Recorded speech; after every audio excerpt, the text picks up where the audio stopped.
Are we live? We might be live already. Yep, looks like it. Nope, that's a bunny. I'll go to live.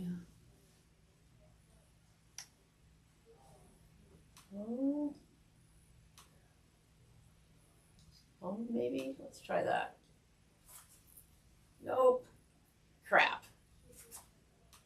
Oh, maybe we haven't started. No, maybe I think we are live.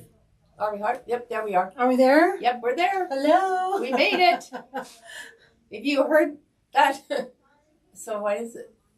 It always is like that. Okay, so how do you see your Oh, yeah. do you want to see so Yeah. it's this. You want to leave it this so you can see comments? Mm-hmm. Hey, can somebody throw a comment up, please? Good morning. Somebody say something so I know that we're set up correctly. It says 30 watching now. Live chat, open panel, maybe? Okay, perfect. Maybe it's open already. There,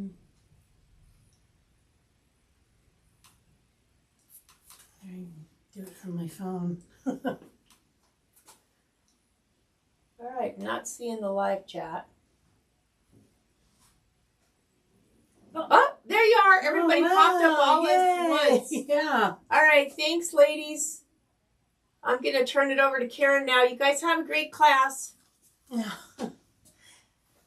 Hello, good morning. Good morning, Angela. Good morning, NorCal. How is everybody this Tuesday? Oh, let's get this out of the way.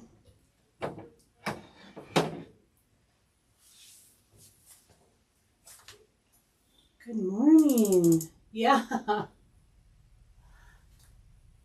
Perfect. Thank you. Good morning, Wanda. Good morning, everybody.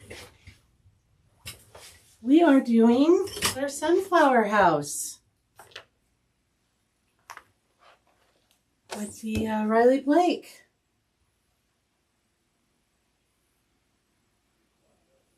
Morning, good morning. So I have my spreadsheet with all the cuts that I made over here. I have them all labeled. I don't know if you guys can see that. You can see my little pieces are all labeled. Ready to go. And this is our house we'll be making today. We're also going to quilt.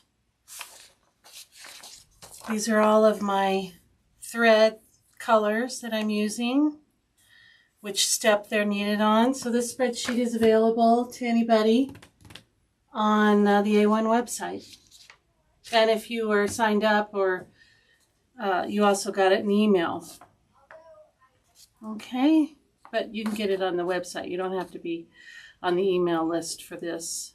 So that's what we're going to be making, this cute little house. I think it's on page 47. Yep, 47.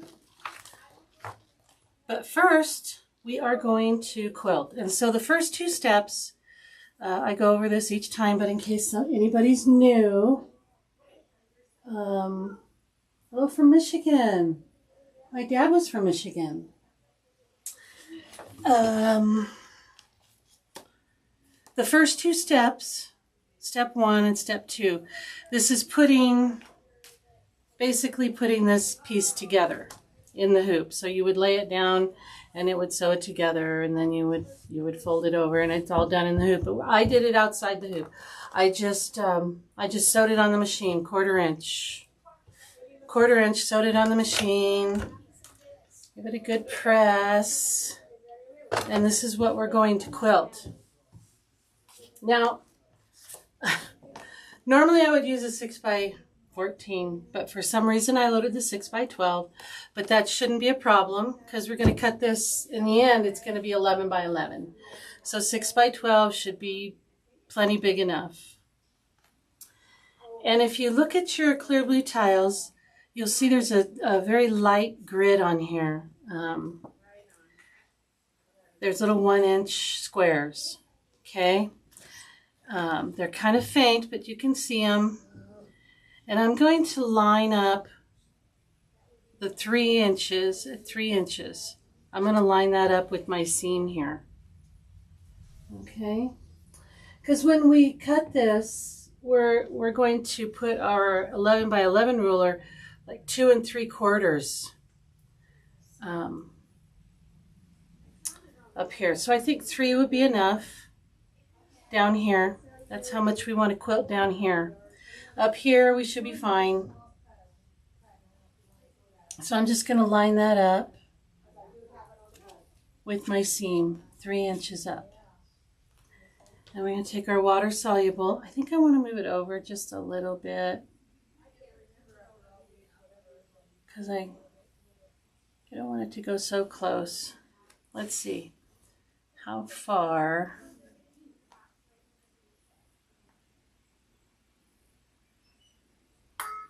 Yeah. Okay, so I'm just kind of getting an idea of how far I can go. I think I can go that far. I don't really want to go off, but I am going to tape this just because I'm going to tape it in the hoop. This is a Kimber, but this comes with your clear blue tiles. Again, I'm just lining up that 3 inch, and I just mark a little bit in the center and here. That's all I mark. I don't have to do this because I'm using the same, but I do have to go over here because I want to line up the next tile. Oh, I need to move this down, don't I? Let me get it back. There we go. Lining up that 3 inch again. Okay, that should be good. Oh, I got a little messed up here. Here we go. There we go. That's good. I'm going to mark that right there. Okay. Now I know where to put this second one, which is the same tile.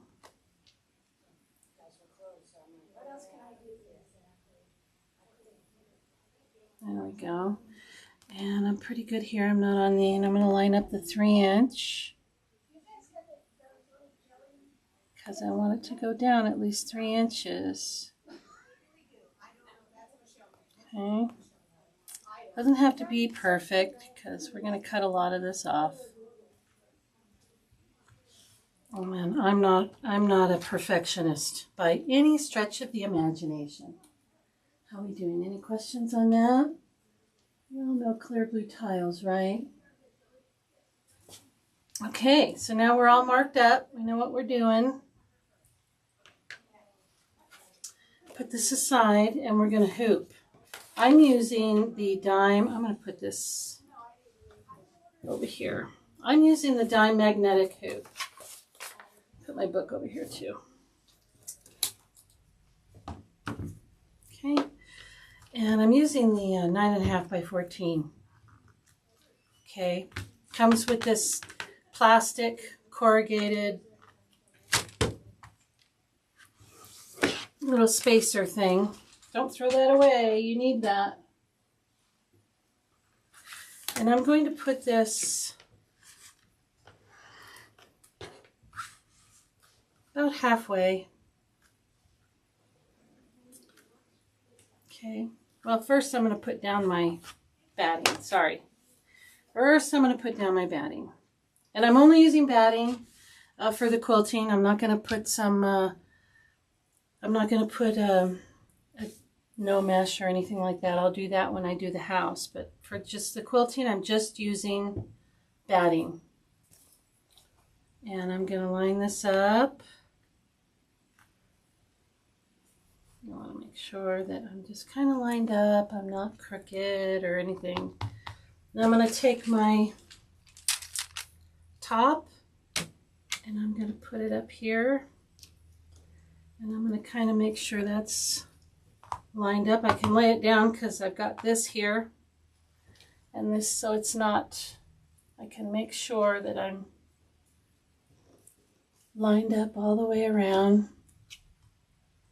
And then I can pull out this corrugated. And that should straighten out any wrinkles too. And you gotta have room for this. Okay, and then it'll snap closed. There we go, we're hooped. Set that aside. I just love these hoops, especially for quilting. These are perfect for in the hoop quilting.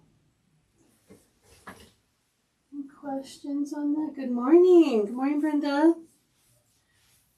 Good morning, Renata. Brenda. Yeah.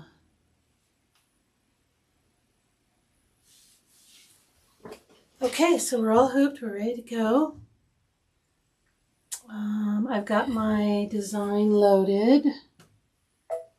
I am using a Kimberbell design. I just went on and I looked for one and I found one. It's called Home.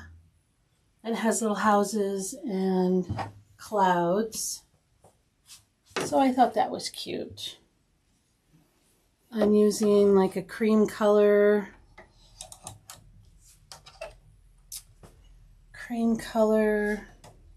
Did I thread my needle? Maybe not.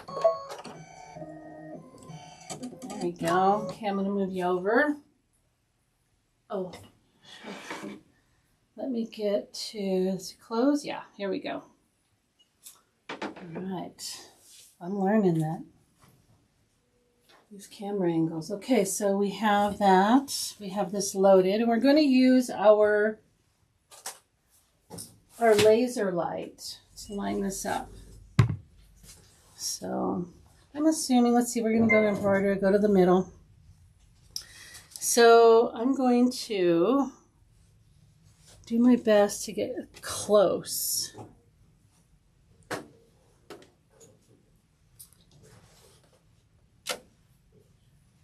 Just close. That looks pretty straight. So I'm going to turn on, I'm going to use the W foot. It gives me a little plus sign. So I got pretty close. Yeah, that looks good. I'll go over this way a little bit more. And I'm going to put some tape down. Okay. Put some tape down just to be safe. I have some Kimberbell paper tape.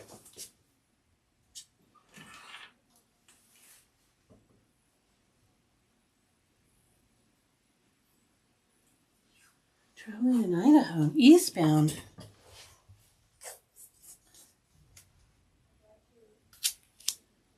Put some down here.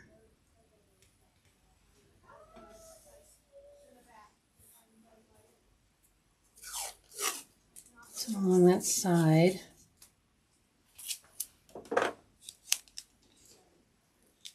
I don't want to get too much into the, just along the edge a little bit. Just so the foot doesn't pick that up.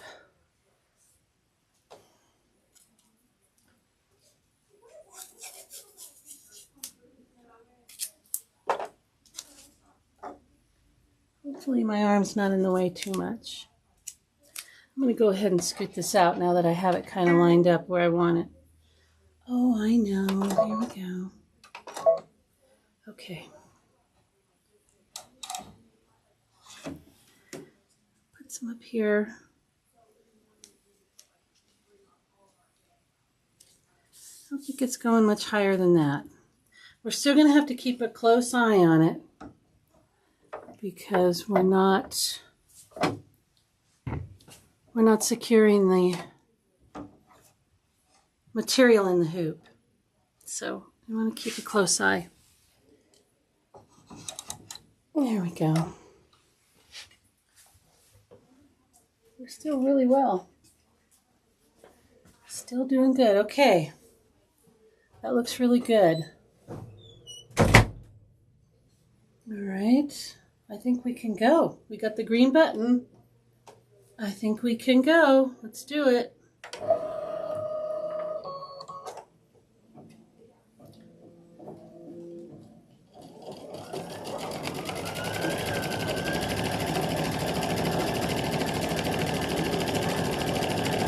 Idaho is a beautiful state, yes.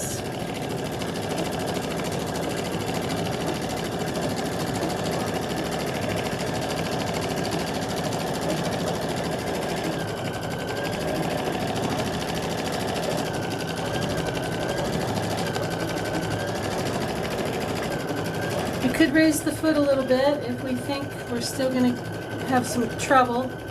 And oh, where's my spatula, right? I need to get my fingers out of there. I think I forgot my spatula. I may have to raise the foot just a little bit. Let me do that. Let me raise the foot just a little bit.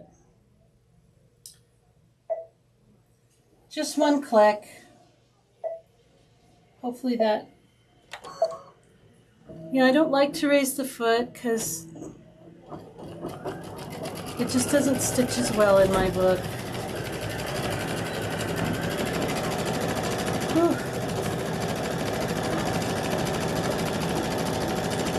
I think we made it through that part.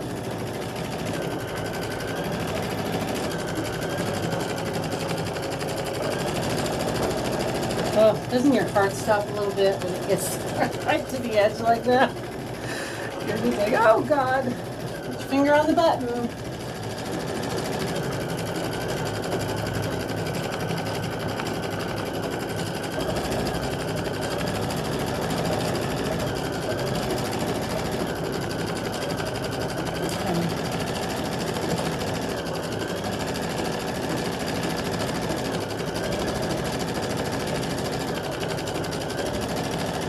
Spain and Italy.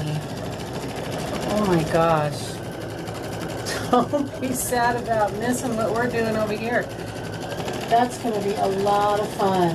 A lot of fun.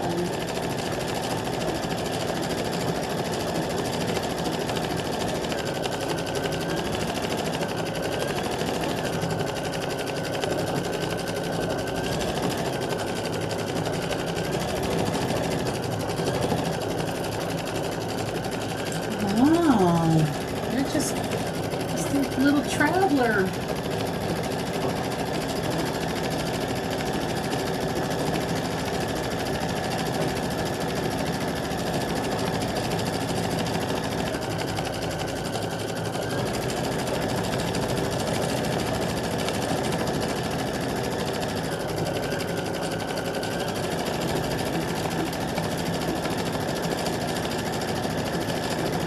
Kind of watching it on the screen so I can see when it's going to get close.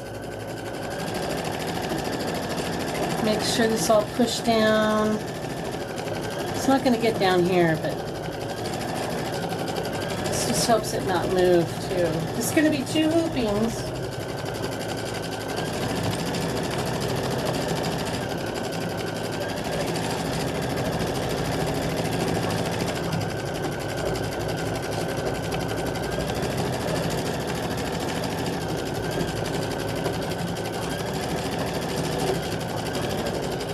I will. I'll tell him you guys said hello.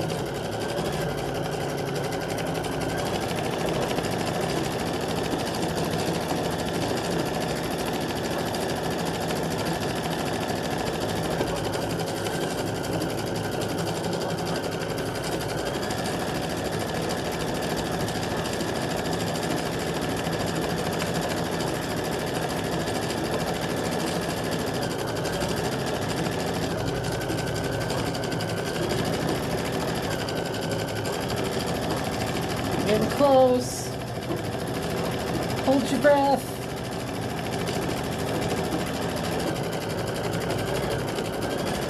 I think we're okay there.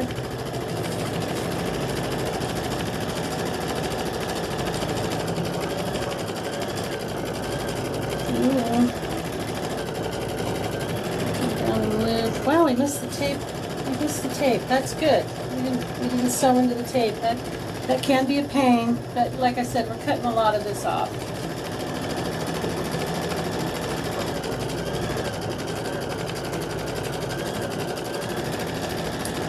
I think we're in the clear on this side.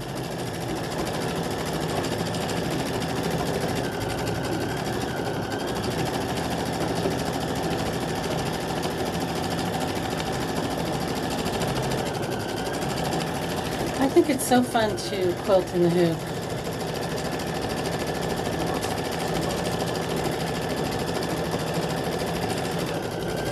I will quilt anything baby quilt and smaller. I'll do that in the hoop.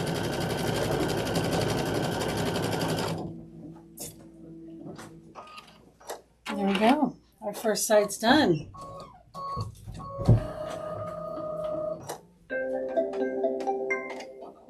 Alright. Whoops. Kick the camera.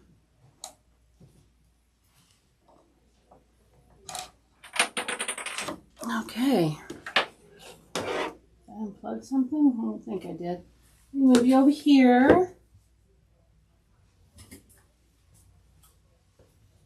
Okay. And we'll get this ready to be hooped again. We can save that tape. I think we can use it again. Okay.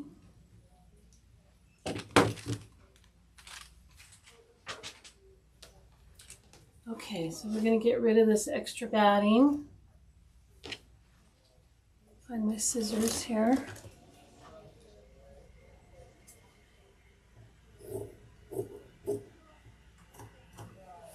Let's turn it over like this, I think.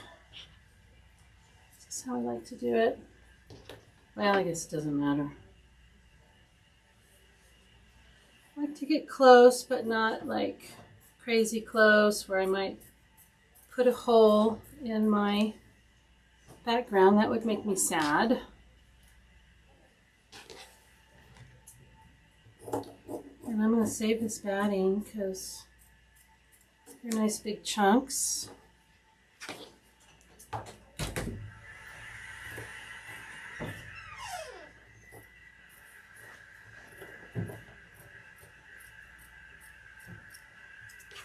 Just get off as much as you can without. There you go. I'm going to save this. All right, now we're ready for our second hooping. Let's get our batting put on here. Okay. And I just, you know, these are not perfect squares, obviously. Okay, get our corrugated plastic here. Just kind of line it up.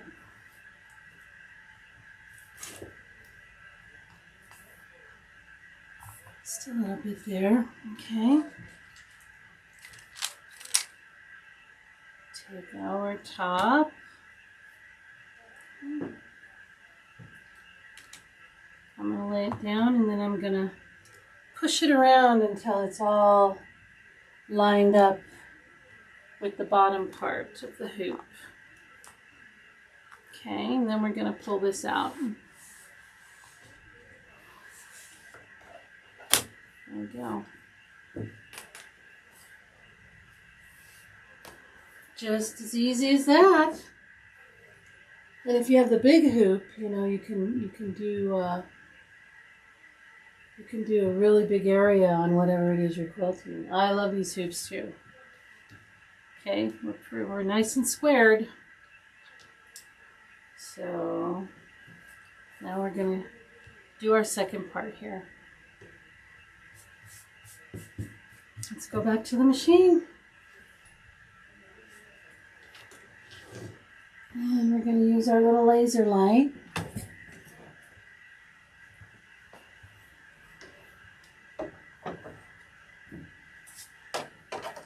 Sorry if my arm gets in the way. Hold on.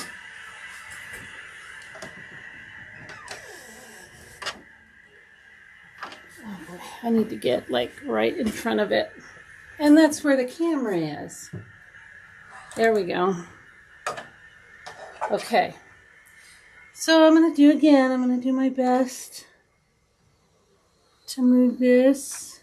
I could see where I marked my little center there. And then I'm going to turn on my light. Oh, I have to get out of the... Start it over. Here we go. All right. So...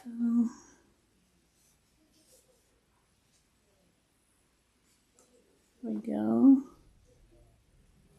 Just kind of...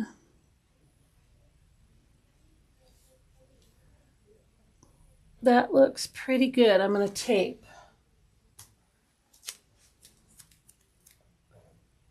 Put some down here.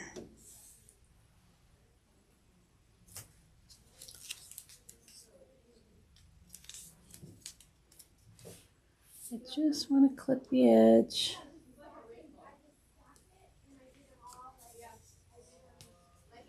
Okay. One more little piece. So we're not going that far up.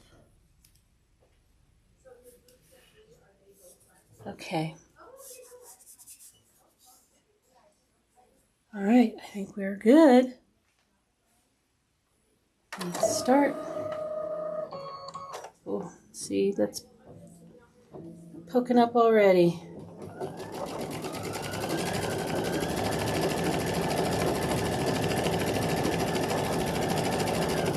Okay.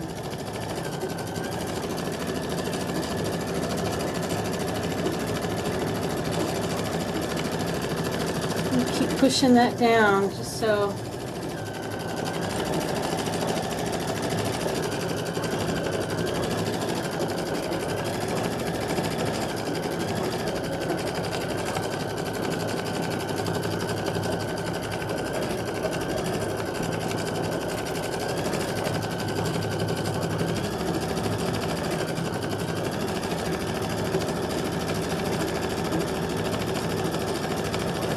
These marks come off with water, and you really got to saturate them. You know, if you just wet them a little bit, they won't go away. Caribbean cruise. God, everybody's going and having some fun. You know, I've never been on a cruise.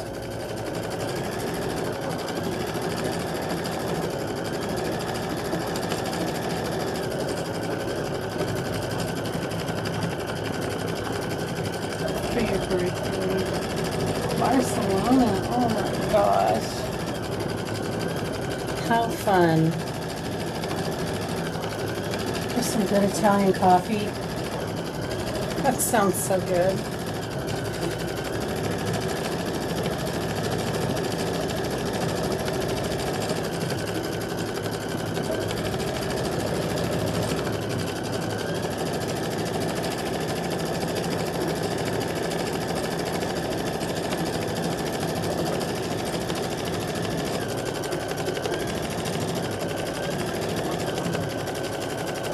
Your fourth cruise, oh my gosh.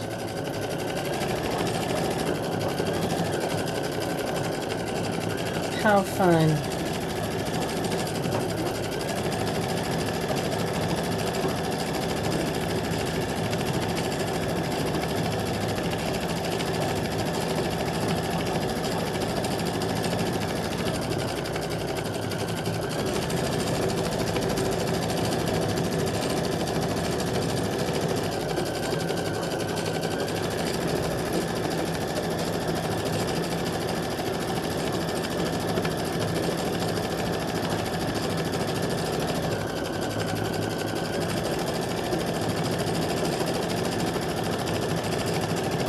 Close.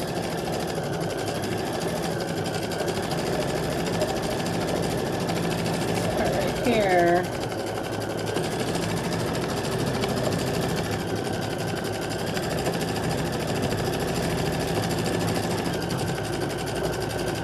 there's going to be a little curly Q going around. Ah, see? Okay, stop. No, that's before I knew that was going to happen. I'm going to hold it down now. I'm going to hold the button so it goes slow. I think it's headed out now.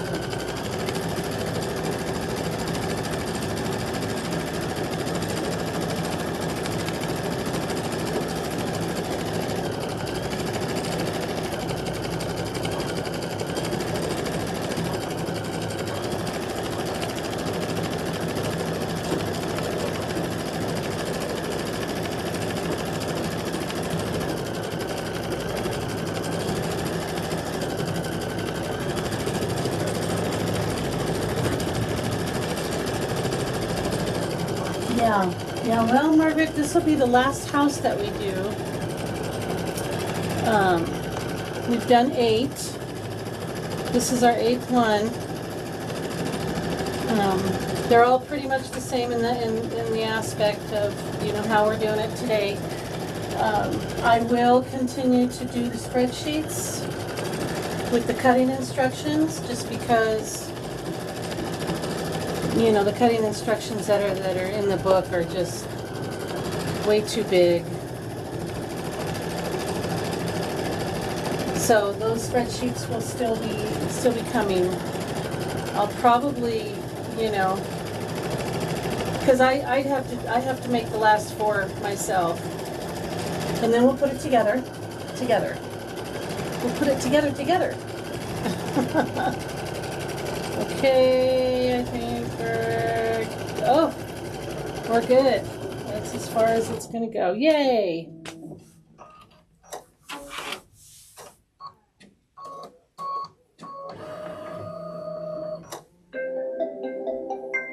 And we're done with our quilting. And like I said, I normally do the 6x14 tile, but for some reason I loaded the 6x12.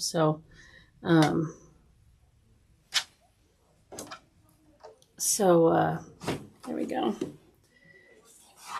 It looks like it'll work just fine. Let's move you over here.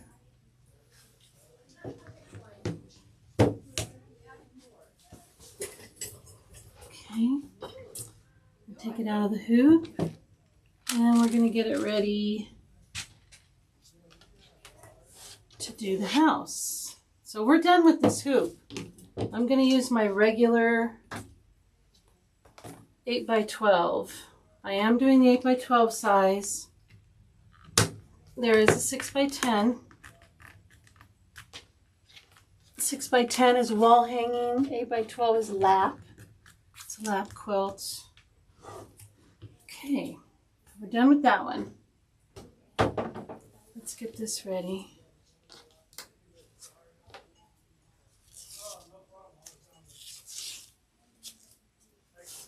There we go, we're done with that tape. I'm going to cut away this excess. Yeah.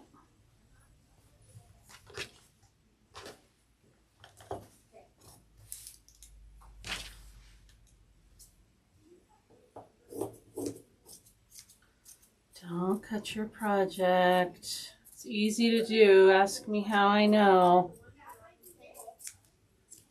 You'll be sad. Otherwise, it should lay nice and flat.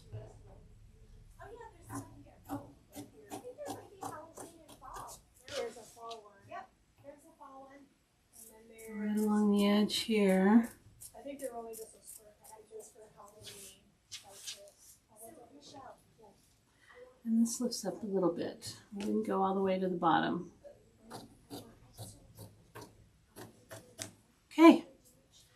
Save the batting. All right. Now we're ready. Look at all this excess. You know, if this works, we can make this. We can save that. That's quite a bit to save. All right. So now we're getting ready to do the house. Where's my 8.5 hoop? Oh, I thought I brought it out here. Let me see if I left it in the bag. Oh, no? Okay. I'm sure I took it out of here. Yeah. I set it somewhere.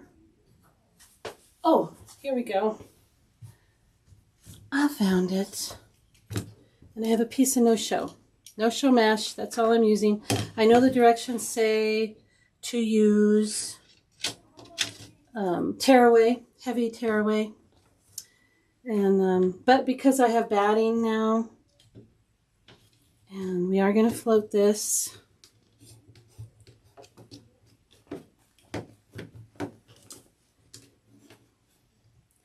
I think all you need is the no-show mesh. And I'm going to use a darker thread so we can see where we are for the first 2 sews of the house. And I'll show you why. Get my little scissors here. I can change my thread. Any questions on the quilting? Jay said this one. Yeah. I don't know how to finish them. No. Yes, putting it together. That's going to be fun and fulfilling, won't it? All this hard work, all this stitching, and then we get to see it. So I'm using this, it's like a dark gray, but I'm just using it for these first 2 steps because I want to see, and I want you guys to be able to see, hopefully, how I line this up to make sure that the house is sitting correctly on the block and the grass, and you know, we don't want it like hovering, right? Okay, so this is nice and tight. I'm going to put this in the machine. Here we go.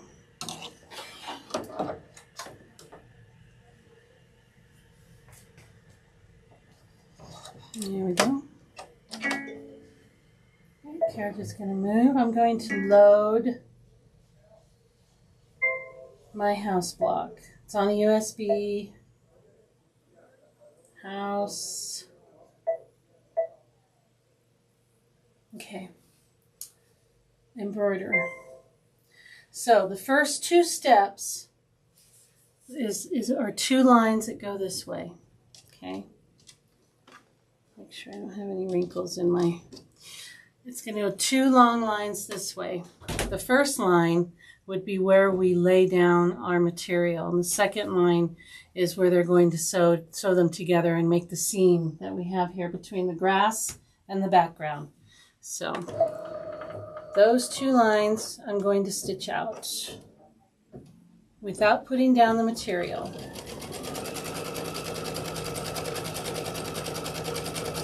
Because we've already sewn them together.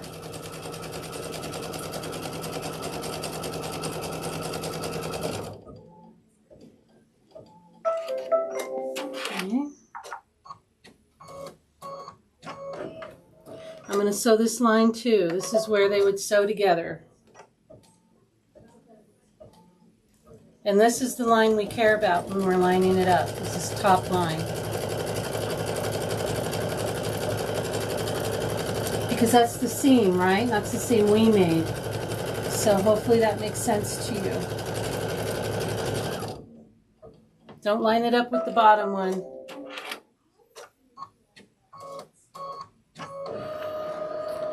So I'm going to take it out.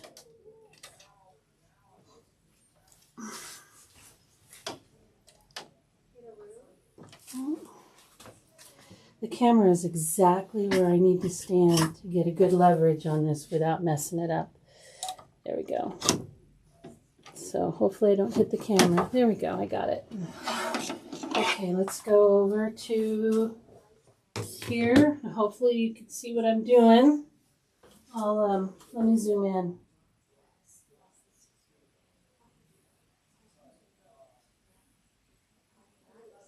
Are we zoomed in already? No. Okay, so we're gonna zoom in. Done. Okay. Let's see. I need to put this over here so you guys can see, and I can see what I'm showing you here.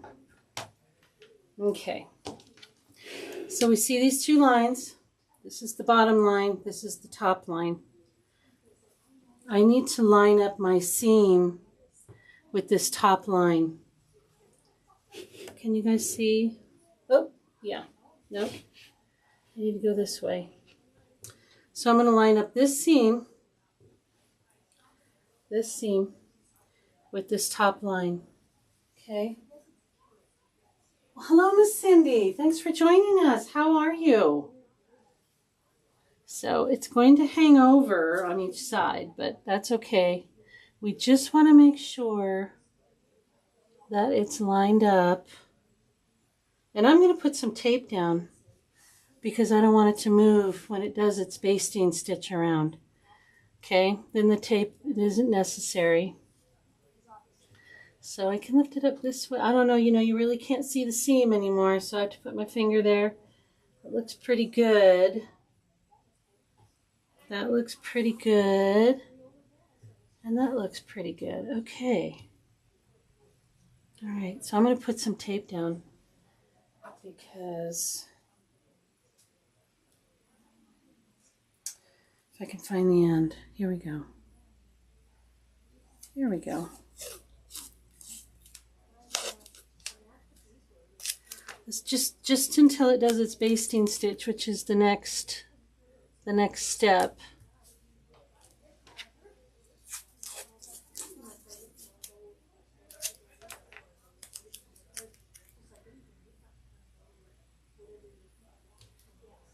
Okay, I just don't want it to move.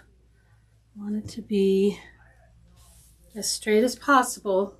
That looks pretty good. I'm probably off one or the other, but that's okay because it's going to do its basting stitch, and that's where we're going to cut. So I think we'll be okay. You can also do the projector just to make sure that you're not like off to one side too much, but I think I centered it pretty good. Okay, again, I need to get over here so I can scoot this.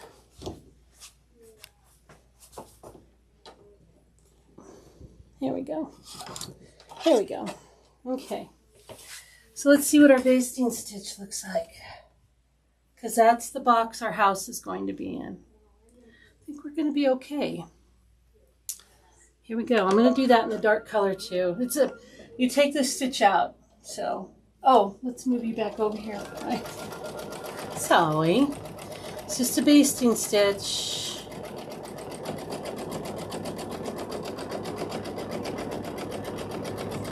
And we are going to take that stitch out.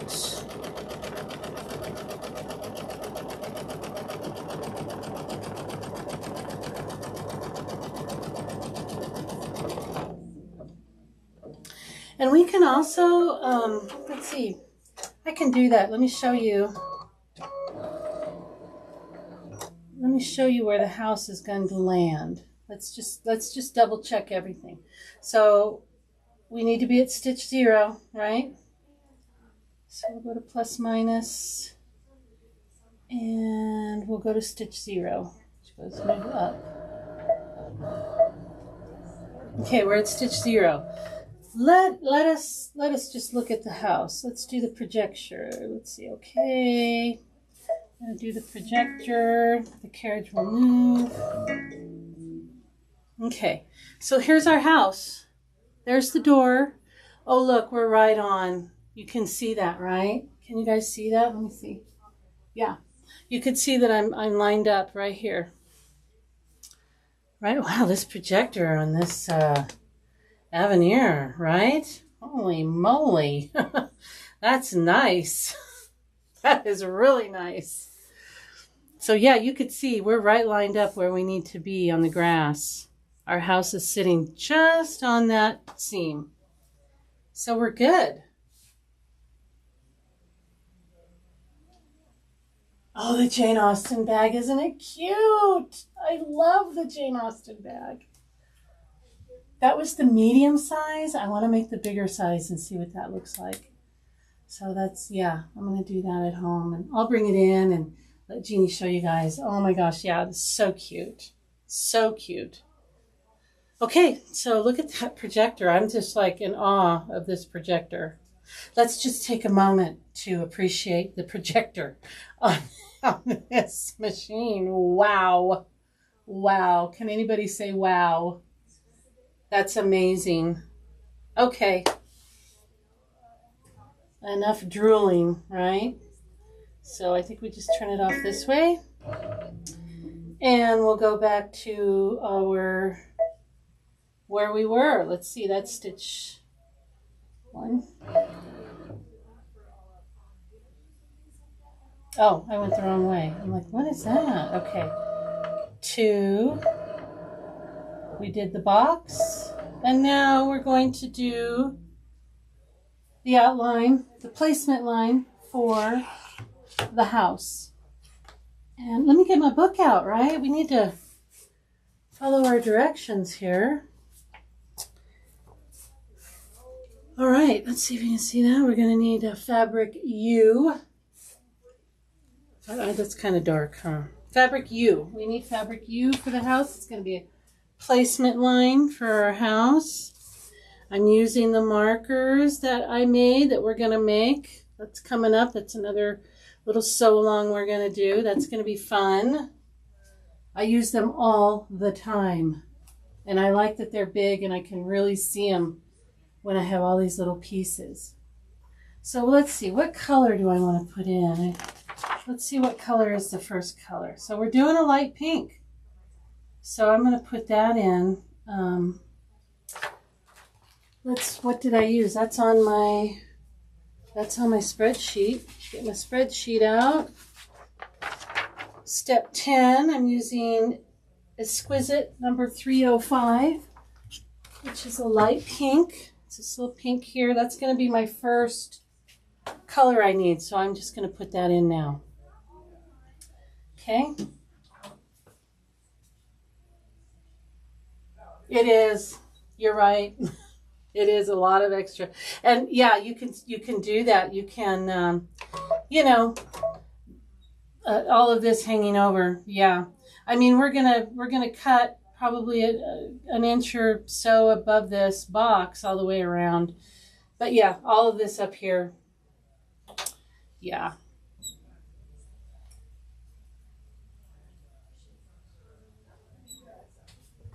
You could, you don't want to go 11 by 11. I cut this to what they told me to cut in the book. 11 up by 11 is what it's going to end up being. You know, if you did 12 and a half by 12 and a half.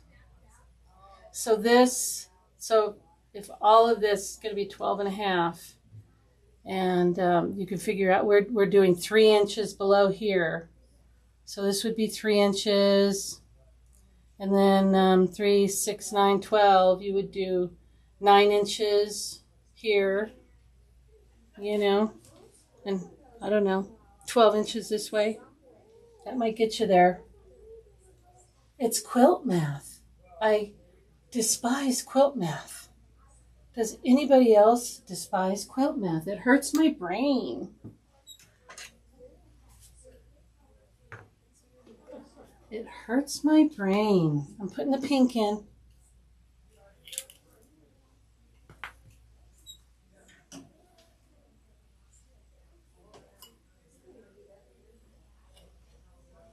And I just don't trust myself, you know. I'm like, make it super big and then I can cut it down.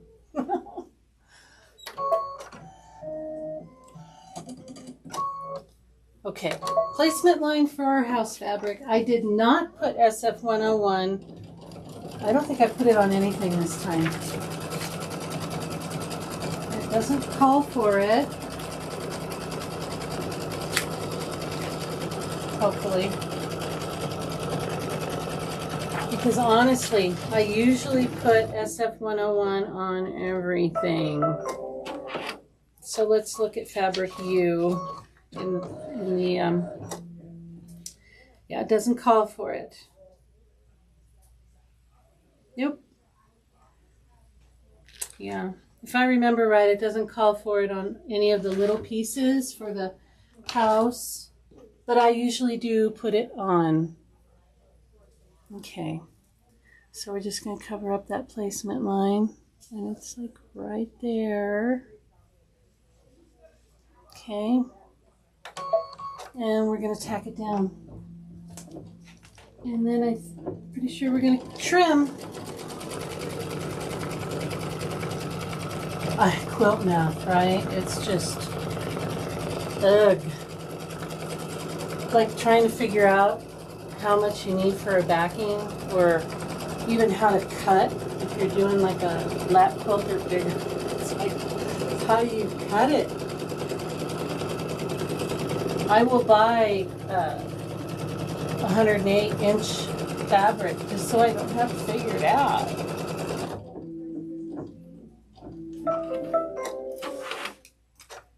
Okay, got my little pincer scissors. I like these. They don't hurt my hands so much. I'm going to try really hard not to take this hoop out. See if I can do it.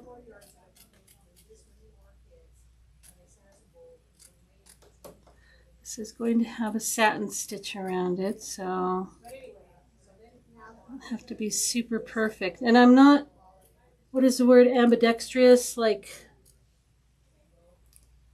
Jeannie. I wish I was. Get the bottom there. Maybe I'll try it. I'll try it with my left hand. No, I can't do it. I cannot do it. Ugh. Ugh. I'm going to stand up and I'm going to hover. Hopefully I'm not blocking too much. I just have a tiny bit on this bottom here.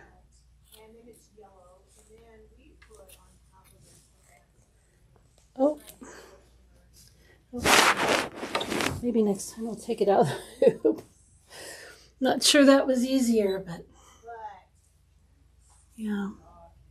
Just gonna get some of these stragglers. Okay, that looks pretty good. What's next? Let's look in the book. Okay, we are doing the placement line for the roof. And we need fabric NN. Now I made these myself. Oh, okay. I think I have a caterpillar. I'll lift the foot. And I'm going to cut this. Yeah. I have a caterpillar.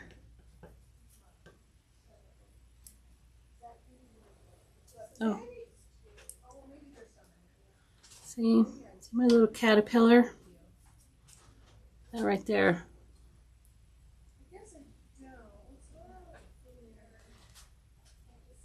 All right. Because it's a placement line, I'm just going to let it finish. Hopefully the bobbin's okay. That doesn't look very good. Okay. It wasn't threaded, but again, that's just a placement line. Let's get it threaded over here. Okay.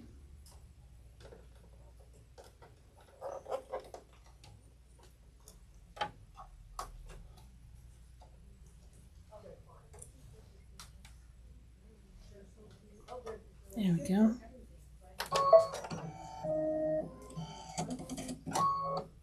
All right. Let's put down our fabric and then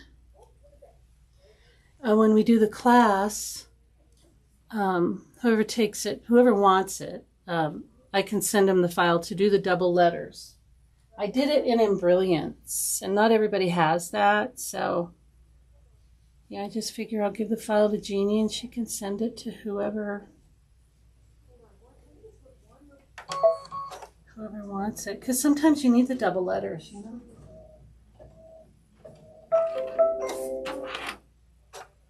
Okay. Oh. Here's the tack down.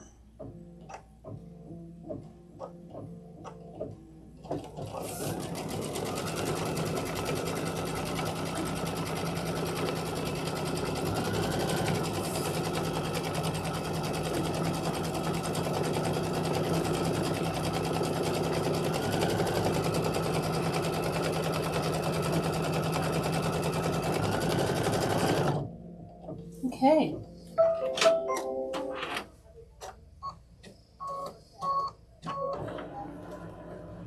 We're going to schedule that class for the markers today. So I'm hoping we can get it on the books like within the next few weeks, because she'll need some time to, they're making the kits now, but she'll need some time to mail them out and do all of that. And so I'm thinking, you know, 2 to 3 weeks from now. Because I don't think she has to order any fabric for this. The little bag we make to keep them in. Oh, I should have brought it. Well, I can go get the sample. She has the sample. It's super cute. It's got a vinyl front and you can see through it to grab whichever letter you need, which is very nice. Let's see what's next. What's next? We're turning the page. Placement stitch for like the, I don't know, what do you call that? The little place over the door. And we need fabric EE. Good. EE. Double E. Which is this one.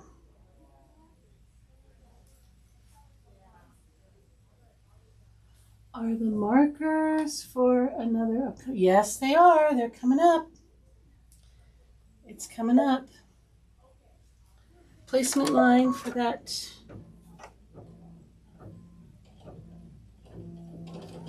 Whatever you call over the front door.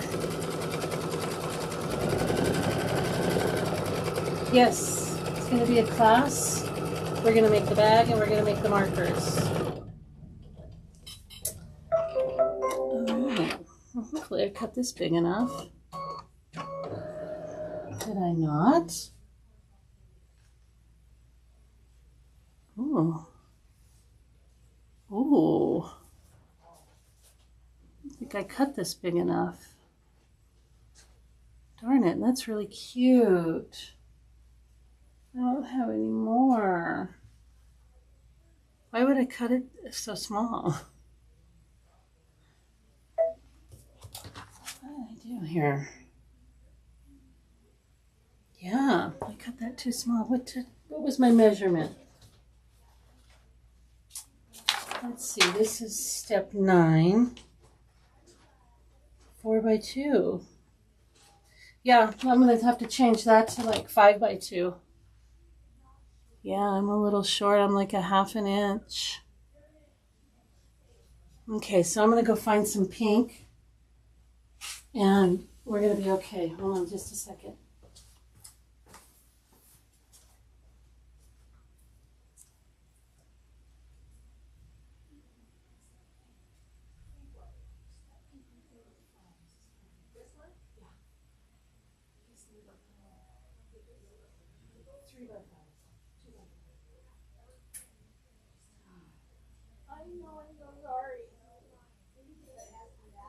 Well, No.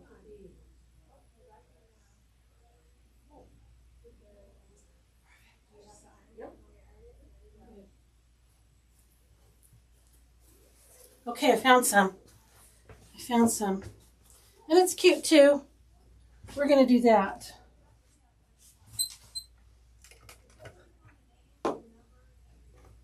And if you've already printed out the spreadsheet, change that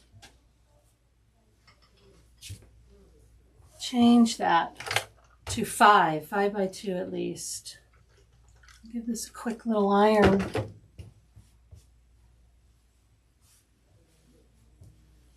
Yeah, this will be cute too.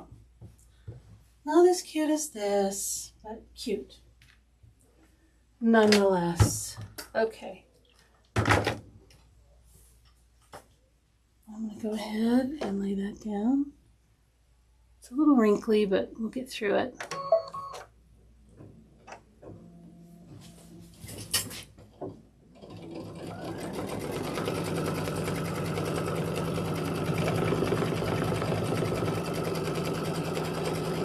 Yeah, it's just for the double letters.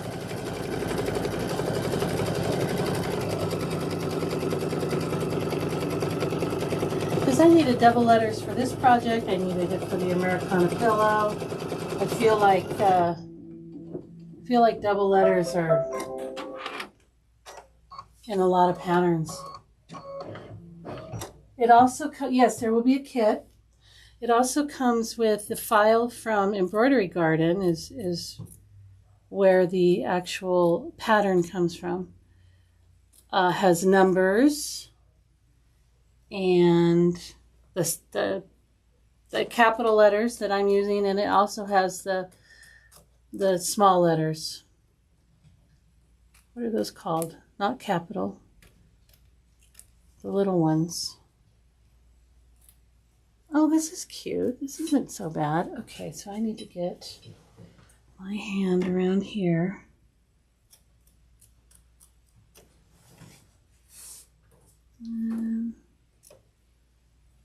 Okay, that'll work.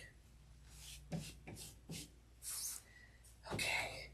I saved the day. What's next? Crisis averted. Okay, we're going to do the satin stitch, and that's with this pink. If you're following along in the book, but it's just barely in there. Okay, we're going to pull that out a little bit. Okay. All right, let's do it. It's our first color. Lowercase, thank you. Yes, thank you. Lowercase letters. Oh, don't you hate it when your brain won't work? You know what it is I haven't had much coffee yet. I have my little Starbucks over here, and I need to drink it. Whew.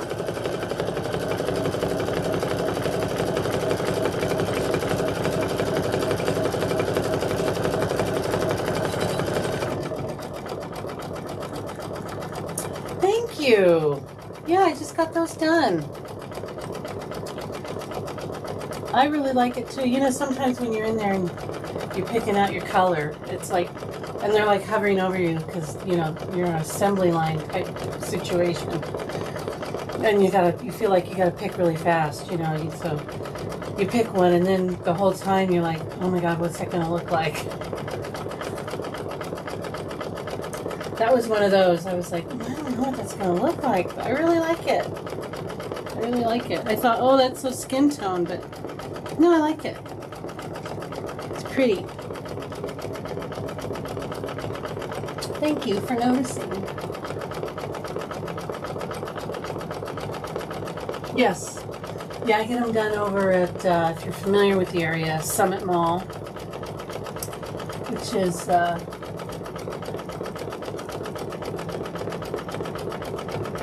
well, hi Marcia, welcome. Thanks for joining. I'm so glad you found us.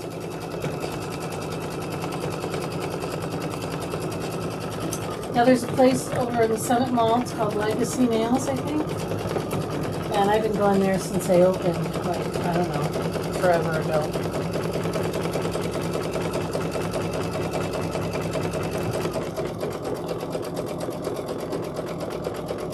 But it's, you know, one of those where you don't need an appointment, you just walk in, everybody just walks in and they just take you, you don't usually wait. But the flip side of that is, you know, as soon as you walk in, they want you out of there. And I don't blame them. I'm fine with that.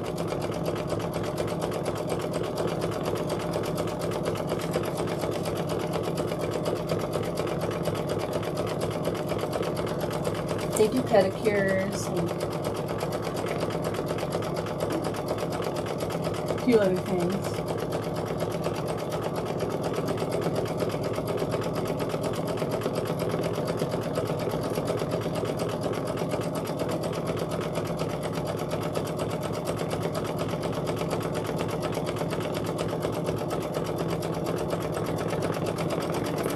Make a little note to change that on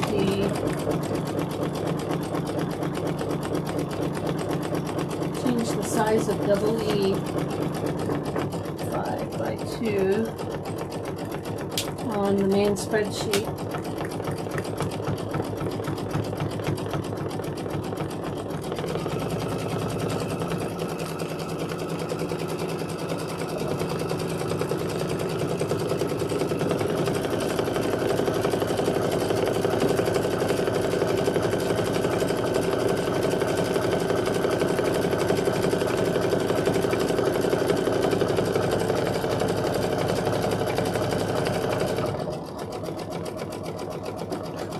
Yes, I love my hairdresser. Can I just say I love, love, love, love my hairdresser. And I've been going to her for over 10 years. And she is the best, especially with color. She's a miracle with color. She's just a wizard.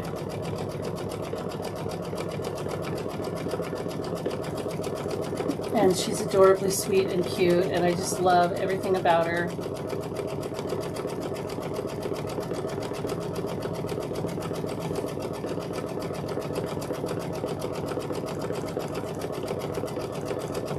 And she's a lot younger than me, so I think I'll be going to her forever. Hopefully.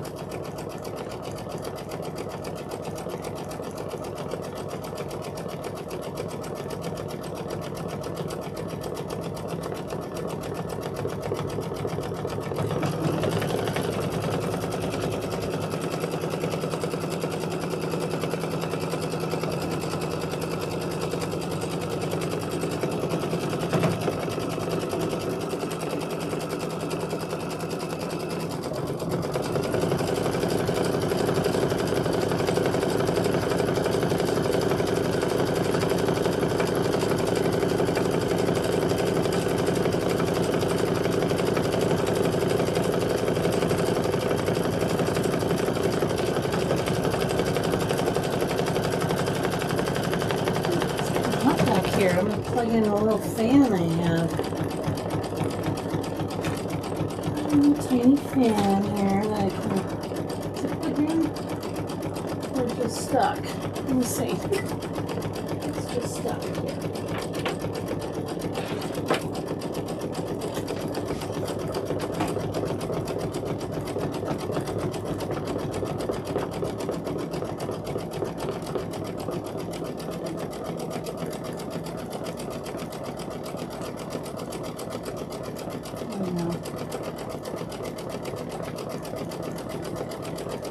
There we go. Well, that's nice. Little fan now.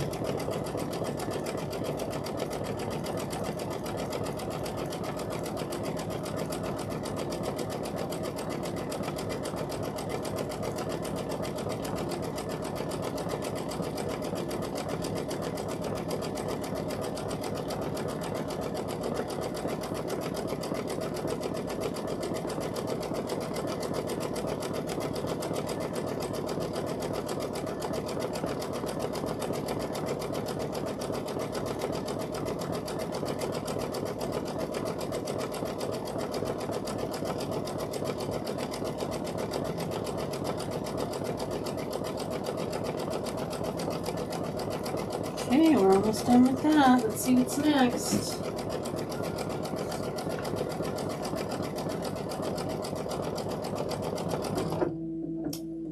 We're going to do the little chimneys.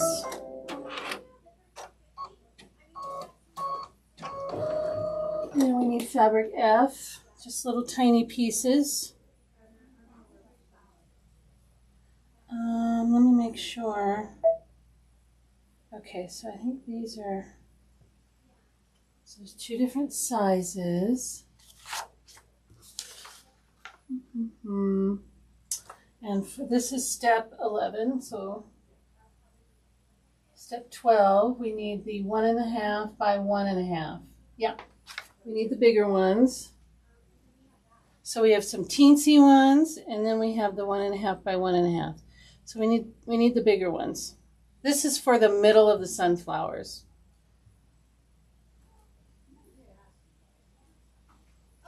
Okay, so let's the color we need for that next. 412, which is our little brown. Exquisite 412. This color here, so I'm going to put that in for the placement line.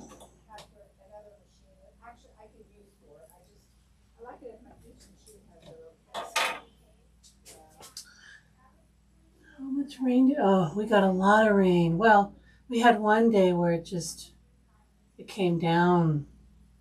We had little rivers in our driveway. But, you know, I have, so when we moved into that house and I went to plant some stuff, I read online that you should dig a hole and fill it with water and then time how long it takes to drain.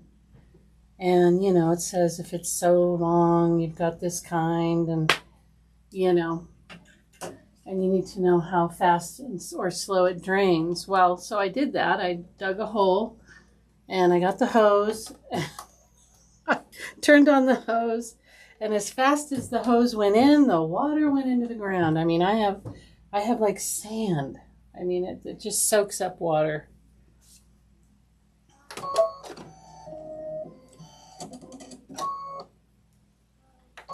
Placement line for the chimneys. Yeah, so I'm not worried about flooding with my house. It's just as fast as you can put water on it, it soaks up faster. I don't know about Reno. I mean, Reno seems fine.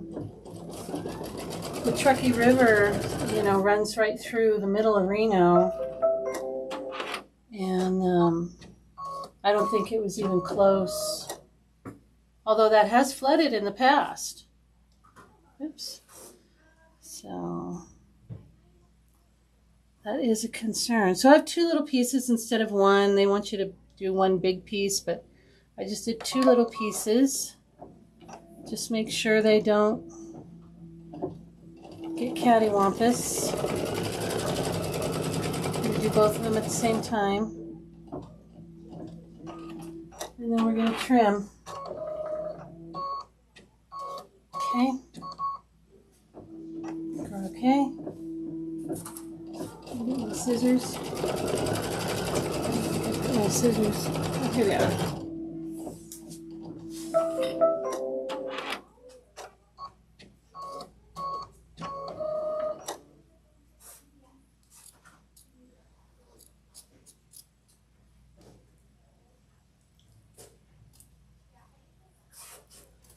Trying not to take this out of the hoop, so my hand gets in the way. I'm sorry.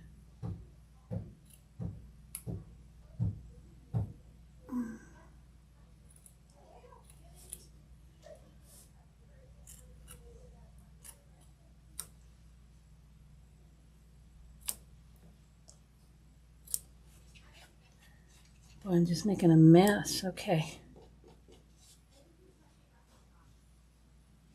Okay, that looks pretty good. What's next? Looks like we're going to do a satin stitch around there with the same color. Yep. We're gonna do our little satin stitch.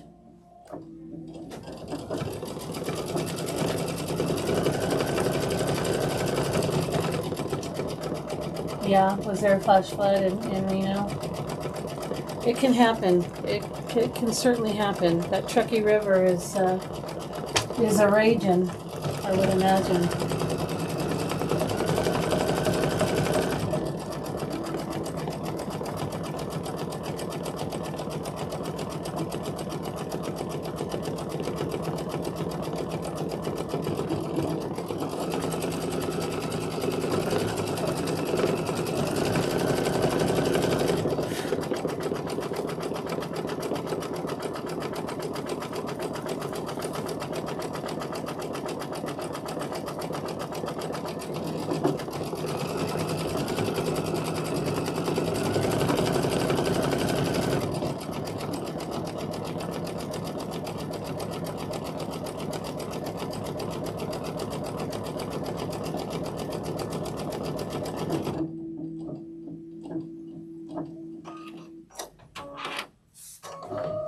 Do the little tops of our chimneys. And then what's next? Let's see. So step 14, that's a different color. Let's see on my list here. We're doing ES315, which is a little darker pink. At least it's a lot darker.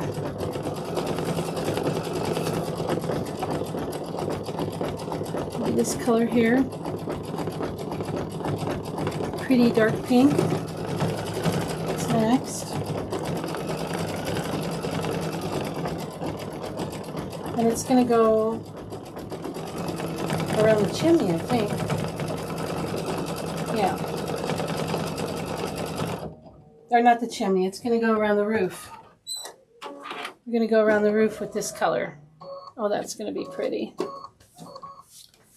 I picked all these out a long time ago, so it's like new to me.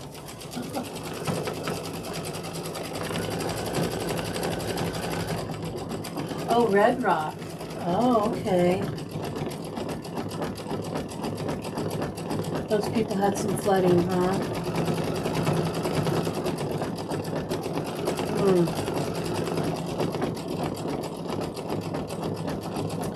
Water can do a lot of damage.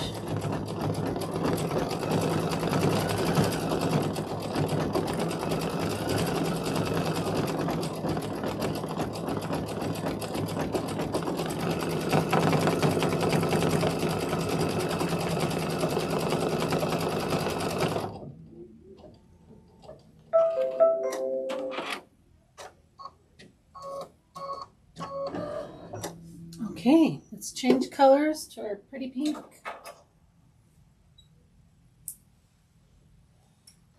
And we'll go around the roof.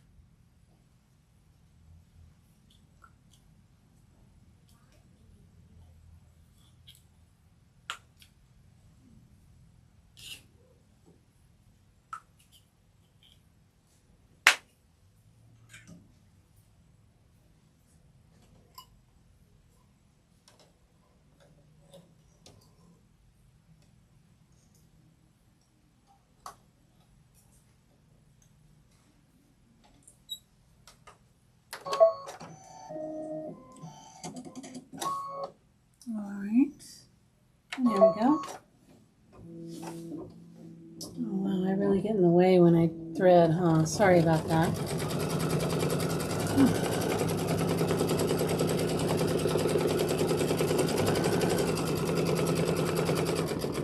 Oh, yes. Well, yes, yes, there was a...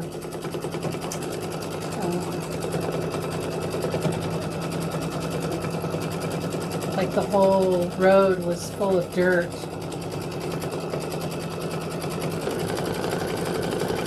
Yeah.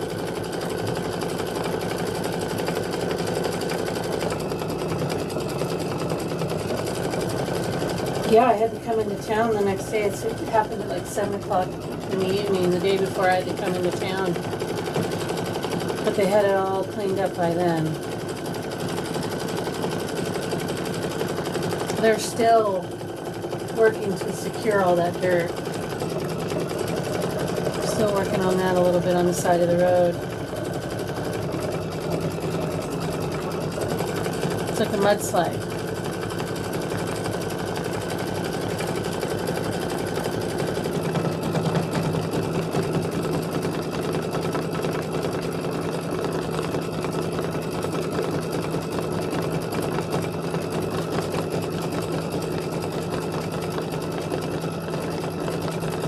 Sometimes we get just downpours that last, you know, just maybe 10-15 minutes, but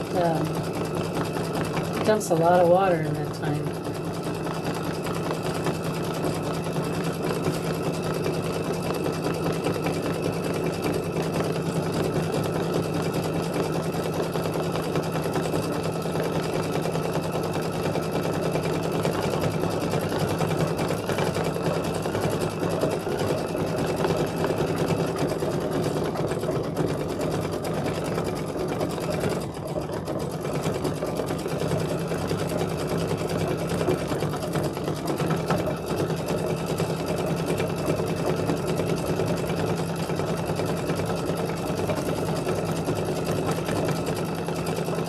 When I first moved here, I was like, I don't know, 13 years old or something when my parents moved here to Susanville, anyway. I don't remember what year it was, but there was a huge fire, huge. And 395 was closed for like 2 weeks or more, that I remember. And, you know, if you live in Susanville, you do 90% of your shopping in Reno, even to this day. And so it was really rough. I mean, we had grocery stores, so, you know, but they were limited. I mean, nothing could get through 395, not even the trucks.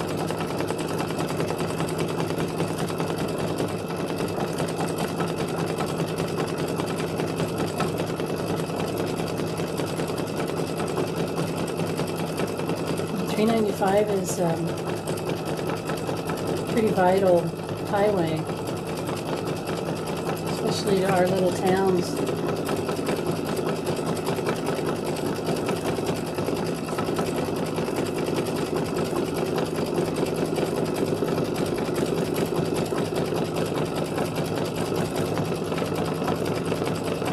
Where I live, I'm exactly pretty much in the middle between Susanville and Reno.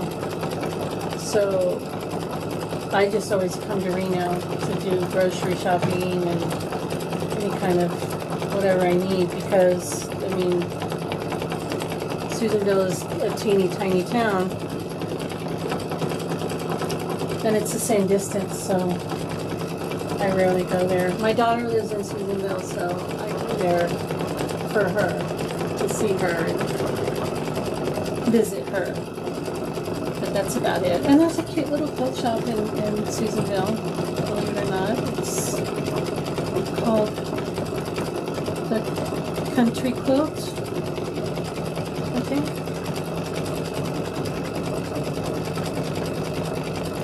I'm going to try to pop in there whenever I go, you know, just to support her little business. She's cut fabric like you wouldn't believe. If you're ever going through Susanville, you should stop. It's the Country Quilt. Something like this, right off 395. If you're ever going through, just Google quilt shops in Susanville and she'll come up. She's the only one.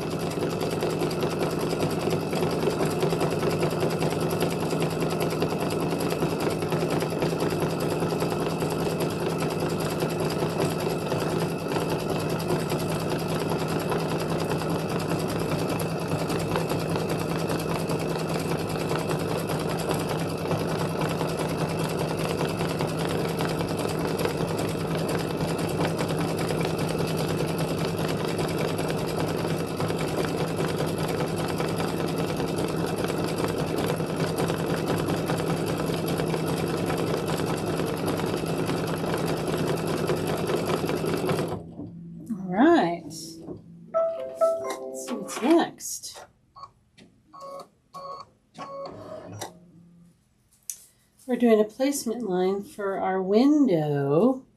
So let's put the color in for that. We're going to use, this is what we used on the quilting too.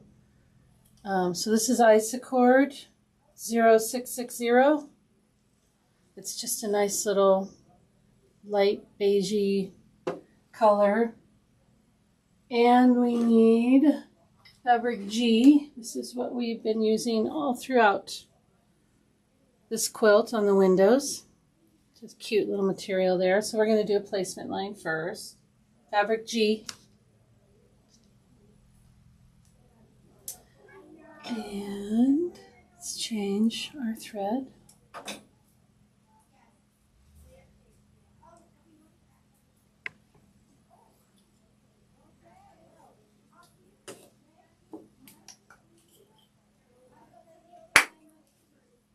Okay.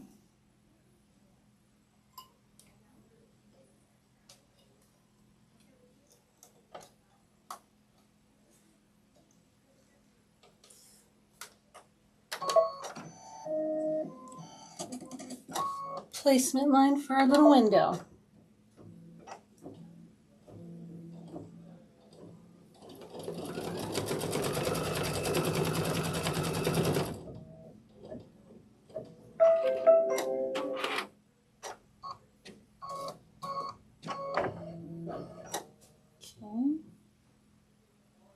There we go. Now this one I probably should have put SF101. You know, it kind of changes the color a little bit because it's a dark pink under there. I don't know if... Oh, I'm out of bobbin. All right, let's find the bobbins. Here we go. Big box of bobbins. She sells these here.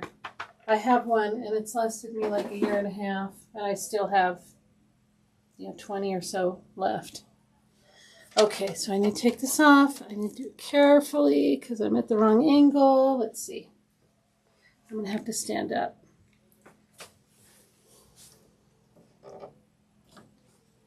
I don't want to pull too hard. There we go. Okay. Put our bobbin in. I know there's some still on there, but just got to throw it away.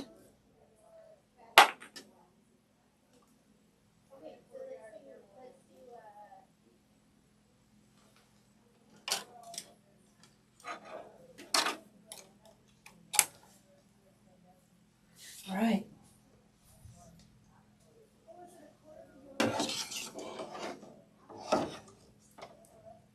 Okay, again, I got to get the right angle. Here we go. Oh, yeah, okay, we're good. This is the tack down.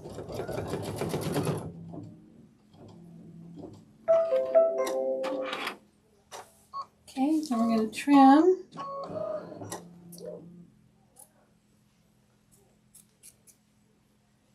Then it does a satin stitch around this, and then the other two windows are just all stitching.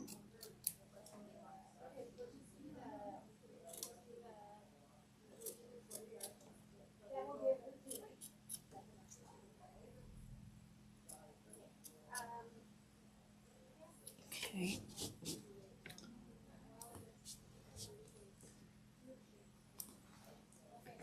I think we're good. Okay.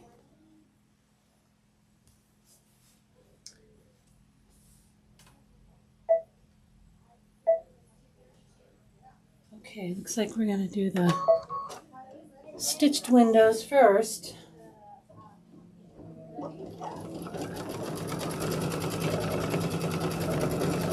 Make sure.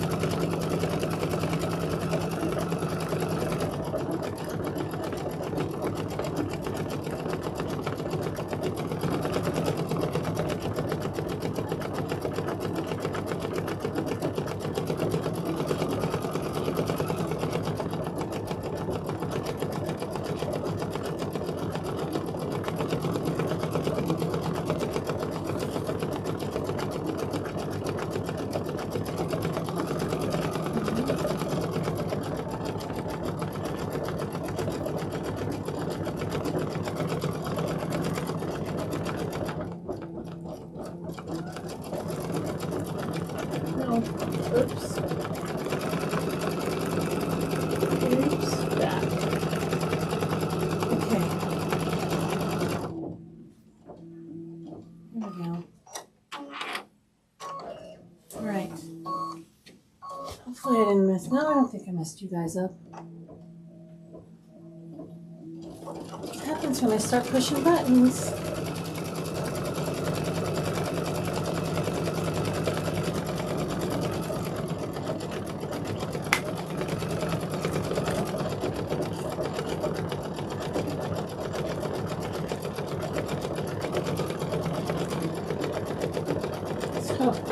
Just to show you guys, I don't know if you're aware, but these little bottoms pop open. You got a little groove to put your thread in, and then you close it. It holds your thread, right? I love that. What I don't like is what Floriani does.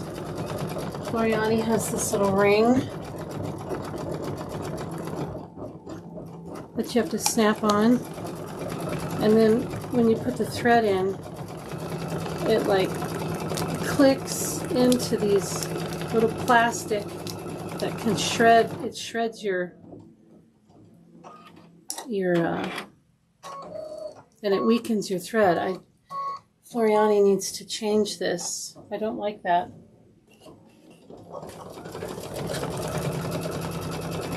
Oh, was I even in the camera? I can't see what I'm doing here. Yeah, so it has this little ring that pops off, and then your thread comes out. But when you put this on, you have to snap it on. It's got these little teeth in there that you're putting your thread through, and I don't think that's good for the thread. So I like this way. I like this way much better. Floriani's the only one that does that, as far as I know.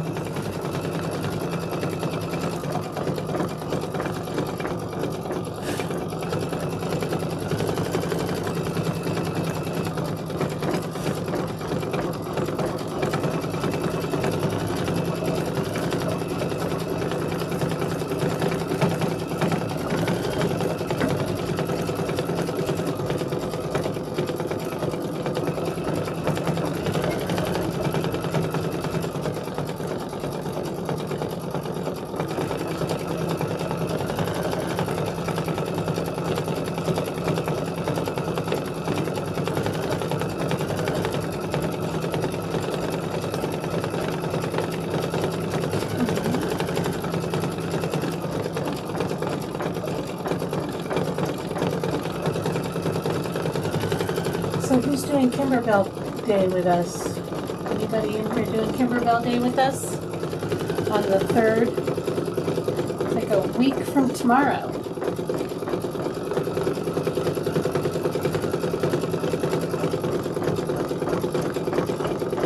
I'm going to be doing 3 different projects.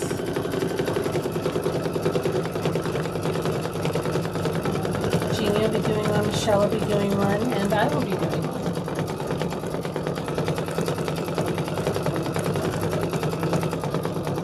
It's on the 3rd, and it's a free so-long. You can just hang out. Pretty much be an all-day thing, I think. It's going to be fun.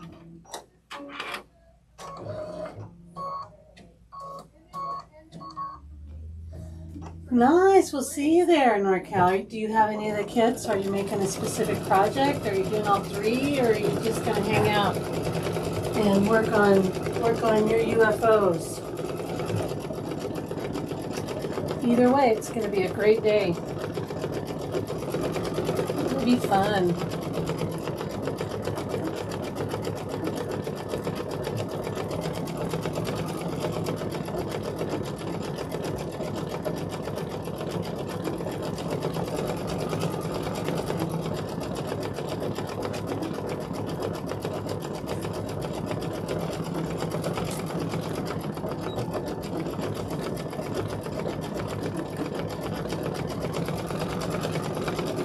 It's going to be alive just like this, and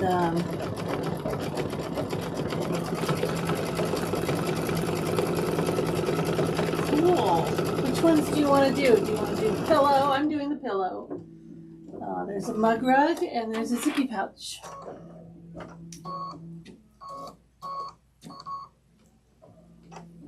The pillow is adorable.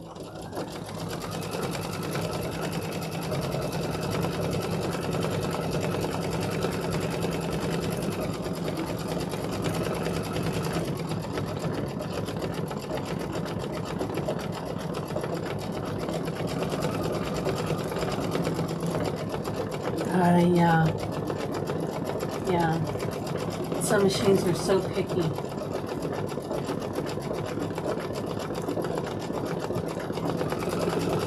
Mine doesn't like that. What is it, grow thread? I bought some of that and my machine said, yeah, get it away from me.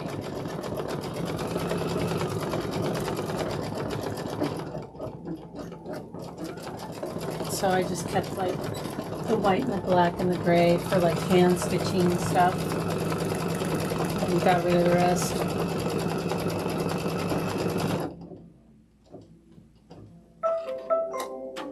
Oh, what's next? We are on step 18. Oh, look at that. We're turning the page again. We are going to do the little flower pots. What's that? Let's get rid of that. We're going to do the little flower pots. Oh, let's see. We're probably going to change the color. What color did I want? Step 20. We're doing the 412, this brown. Same brown we used on the chimneys. So let's go ahead and change that.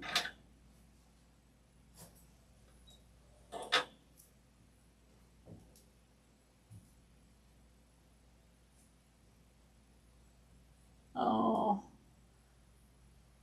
Well, it will be on YouTube forever, so you can join us in spirit and watch it later.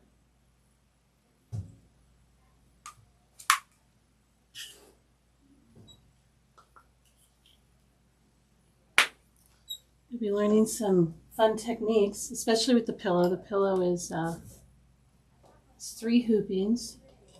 You know, it's one of those where you have to line things up with thumbtacks, but it's so worth it. So worth it. It's so cute.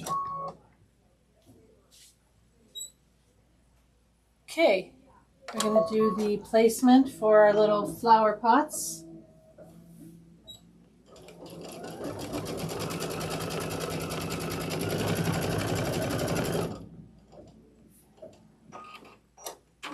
Yes, enjoy your vacation, for sure.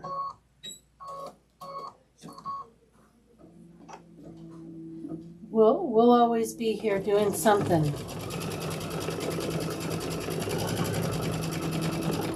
Because we like to sew here.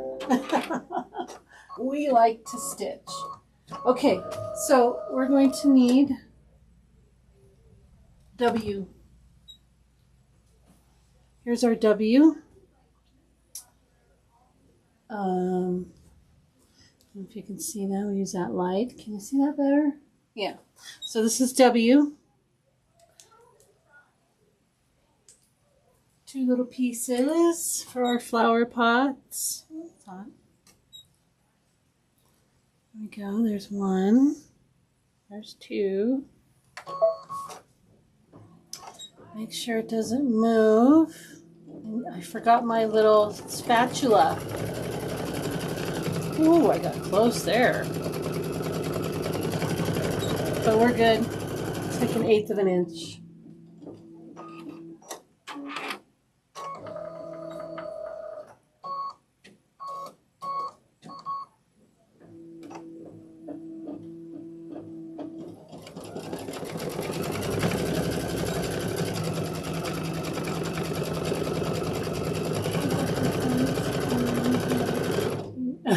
Oh my goodness. In the middle of the night. Oh. in Germany. Oh, too bad you can't take the opportunity to go, you know. But sometimes the airports have fun foods too. I had a layover one time in Chicago, and they had deep dish pizza. That was really, really good, like real like Chicago pizza. So sometimes maybe you can grab a nice meal. Well, we'll be in the middle of the night. Might not be hungry. Like have a beer, a good German beer. Maybe you can find some schnitzel.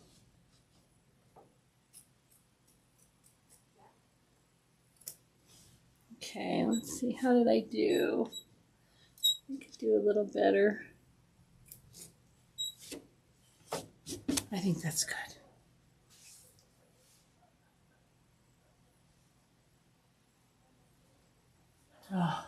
Oh, that makes for a long day. But it's worth it, right? It's worth it. We are on step 20. And, oh, we're doing the little bottoms of the, and we want that color, yeah. The little bottom of the pots.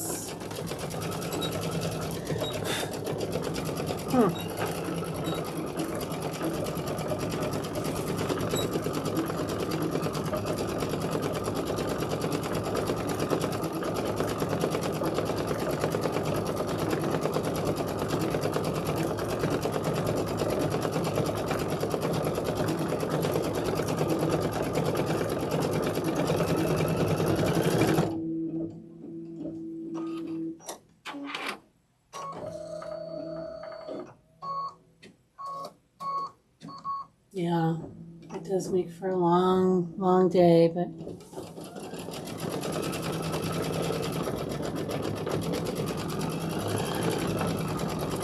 to see Spain and Italy, I'd probably muddle through.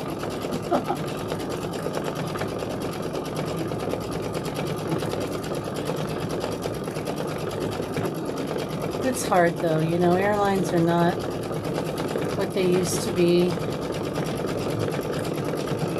They really don't care if you're comfortable or not. Okay, what do we got here?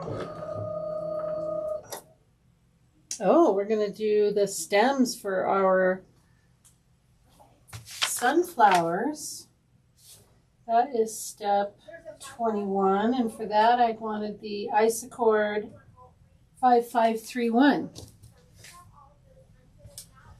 color. This color here. Yep, 5531. Take out our brown.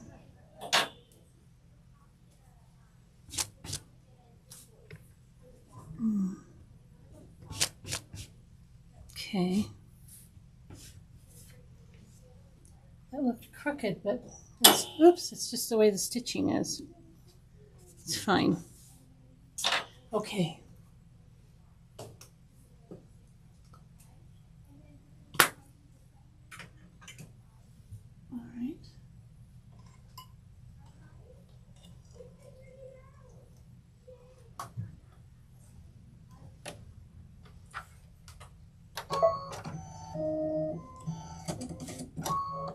All right, here we go.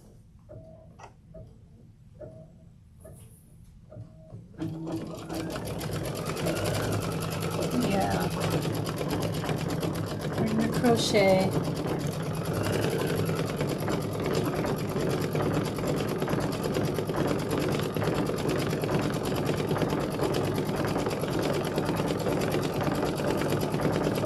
I want to try cross stitching. One of those little cute little seams, kind of like there's a in the Jane Austen needlework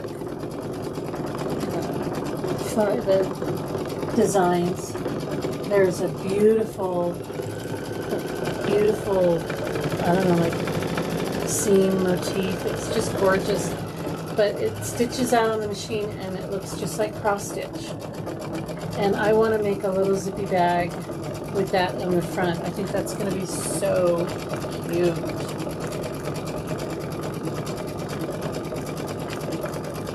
And that's my kind of cross stitching. Just push the button.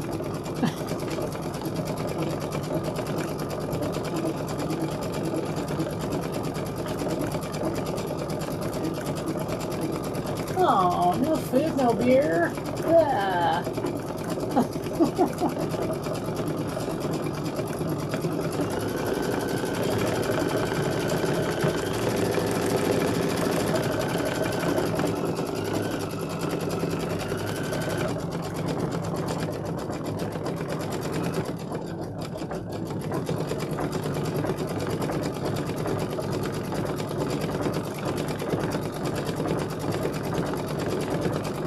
This is turning out so cute.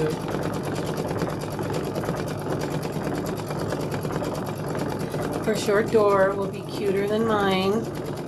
This is pretty cute, but man, this material is just adorbs. It might have been way cuter. It's just like off a tiny bit.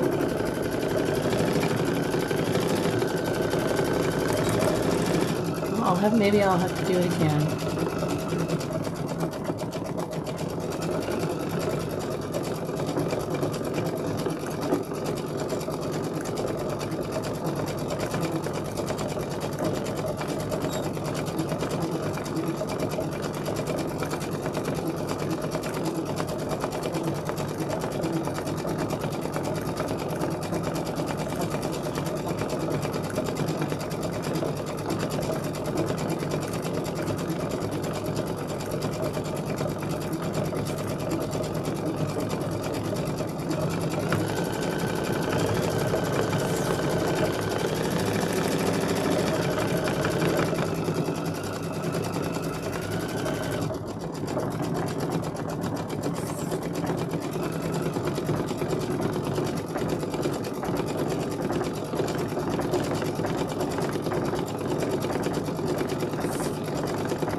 Going to the Vatican.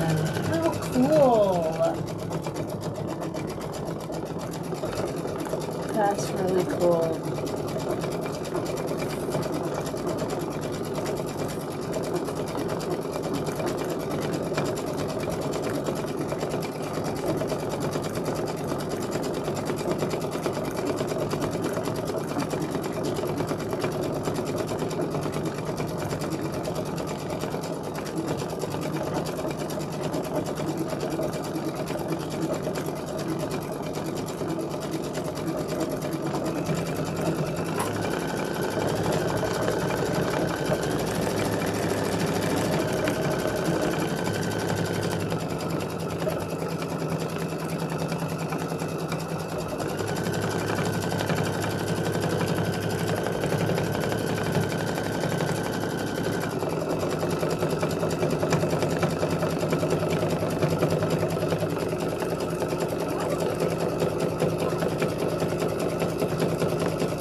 It's cute stitching on the leaves.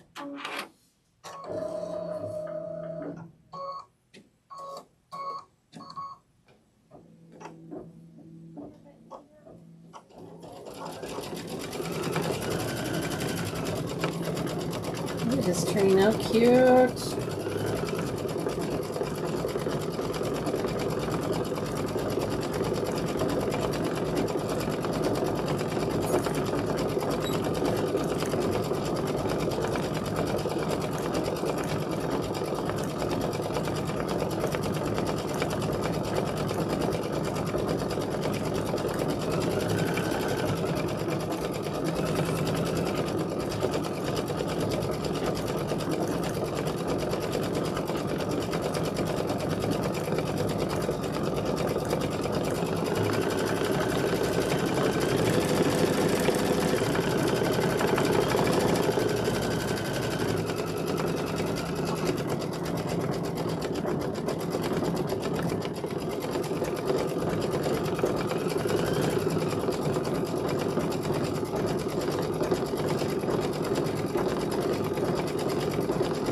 Don't forget to like and subscribe. We do free sew-alongs. Constant. Michelle's going to be doing a cute little jelly bag. I'm not sure when that is. I know it's coming up.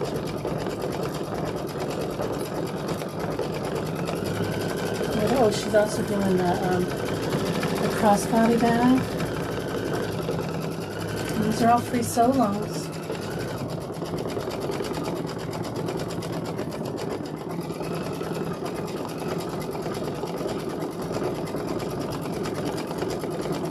So make sure you ring that notification bell so you know when we're on. We're always doing something here.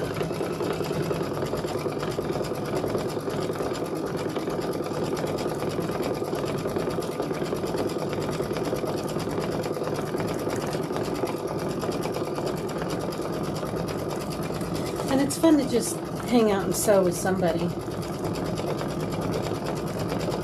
I don't have a sewing friend that can come over. So whatever I'm sewing, I have something going on in the background.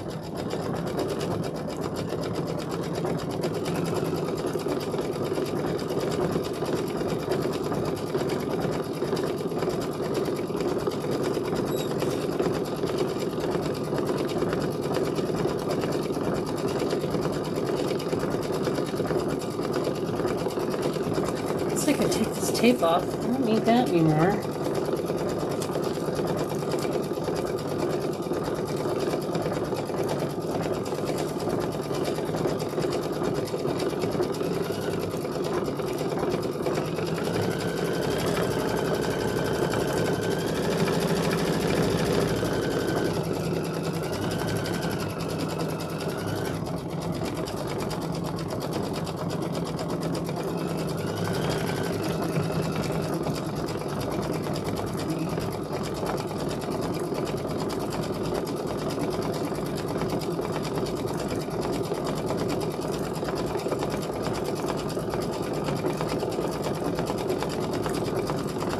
So quilting it makes everything a little puffy, a little puffier than, you know, it would be if you didn't do that.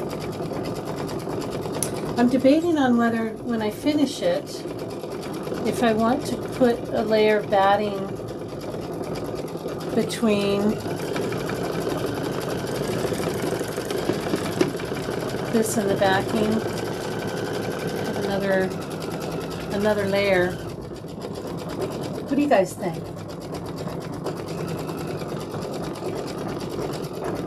And then maybe just stitch in the ditch to secure the backing. I mean, you'd have to do that anyway, right? Stitch in the ditch, regardless. I guess maybe what I'll do is I'll sew it all together and then just feel the weight of it, or, you know, I don't know. What do you guys think? Would you put another layer of batting, or would you leave it like this?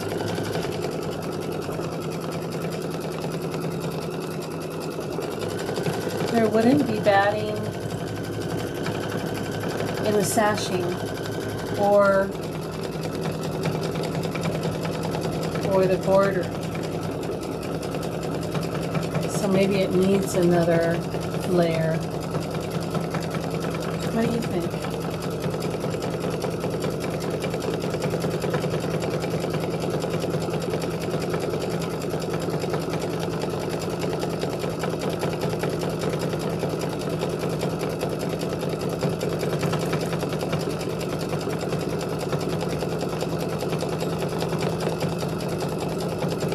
Very well, flowers. Let's see what's next. After the stems. Okay. 22. We're going to change the color to Exquisite 628, which is like a light brown. I think it's going to go around the flower pots, yeah? Yes.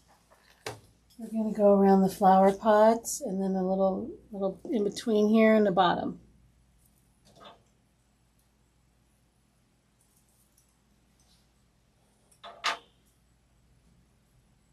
Yeah. Yeah.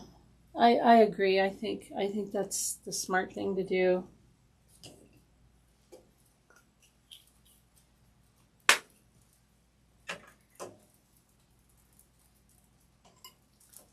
And then everything has batting behind it.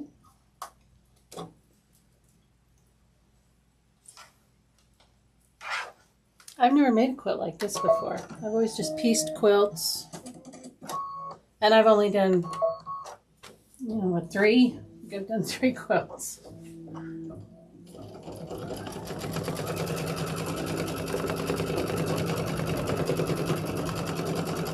Okay, yeah. So that's what we'll do then.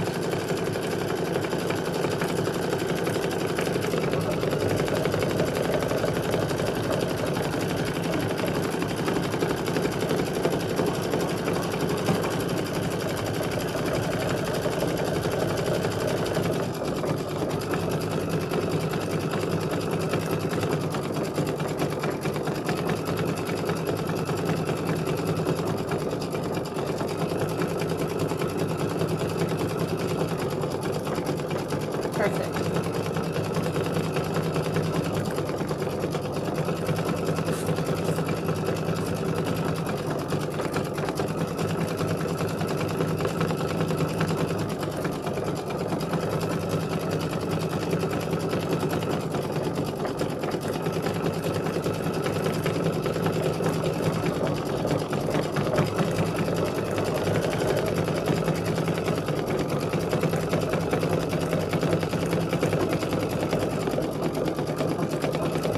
Can't wait to see this all done. I think it's just gonna be so stinking adorable.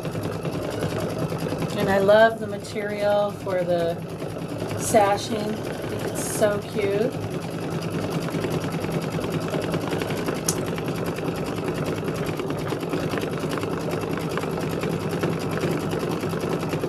The borders. I can't wait. It is a pretty project. It is. And it's certainly a labor of love, isn't it?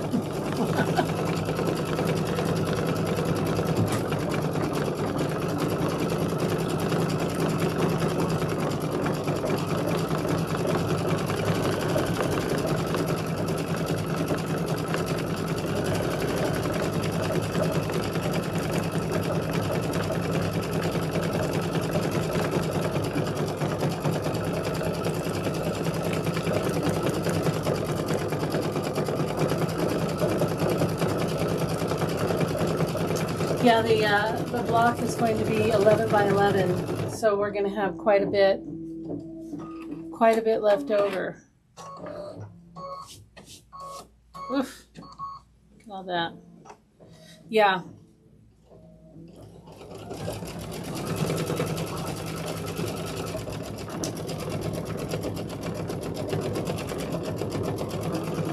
So when you do this, you can, like I said, I would go maybe an inch and a half bigger than the 11 by 11. Go 12 and a half. I think you'll be okay, because I think they want this to be like 11 by 12, and then they want this to be 4.5. So yeah, you're looking at, if it's 11 this way and 4.5, that's, 15.5, and you're cutting it down to 11. So you could make it a little smaller and save the fabric.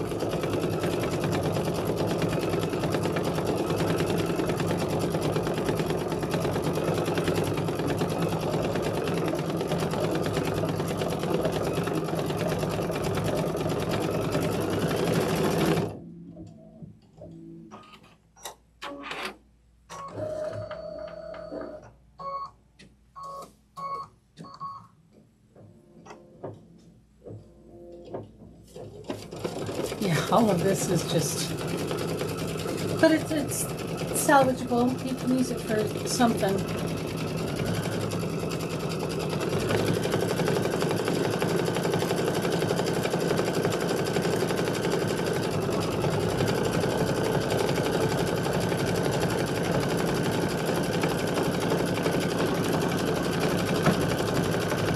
You do the tree skirt.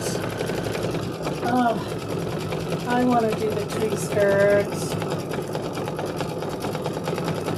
They're so pretty. So pretty. Wow, you're going to have that for Christmas. Yeah, they're gorgeous. Yeah, tons of work. It looks like it. It does look like a ton of work. But that is, I actually have the design. I have the original one. I know she's come out with other ones, but I got the one that came out like a year or two ago. I have the files. I want to make it. Maybe it would be fun to do it sew along. That would make me do it, right?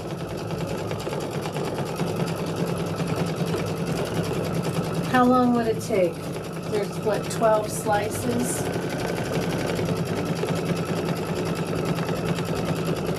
Oh, it's pretty. Put it on Facebook, Renata. I want to see it. Are you in our Facebook group? I would love to see it. I think everybody would love to see it. I want to see it.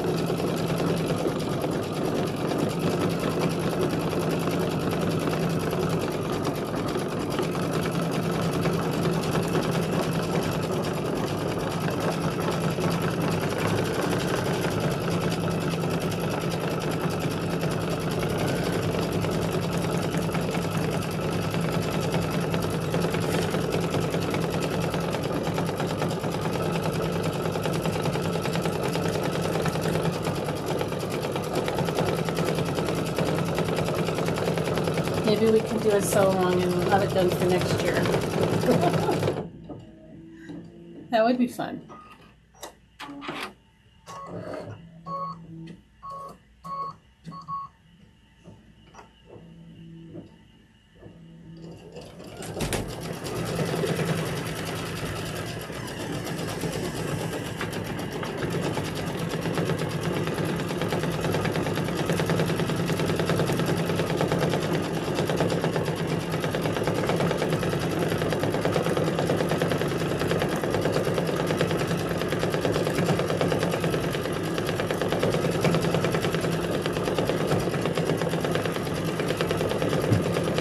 Got to near, what, were you on one of those cruises or something? Yes, we would all love to see it. We'll get inspired. Probably half of us have the designs. Yeah, the sew and sail cruise, yes. I bet that was a lot of fun. I bet that was a lot of fun.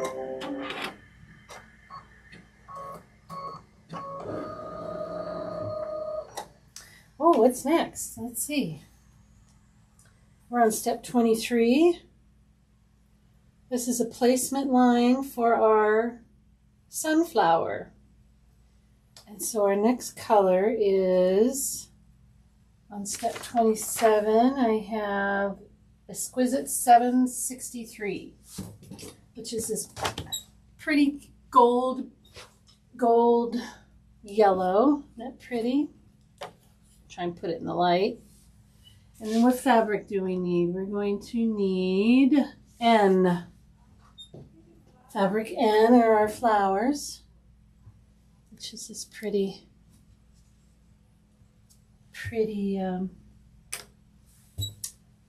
material. It's all Lori Holt. She's amazing. Okay, let's rethread.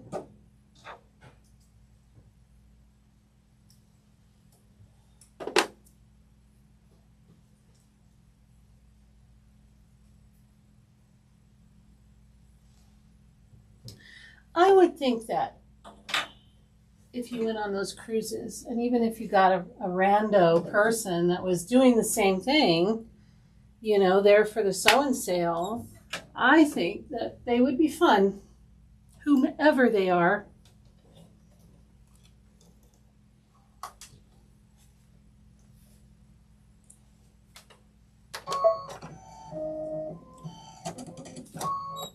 Okay. You know, don't let that stop you. If you want to do one, just go. That would be fun.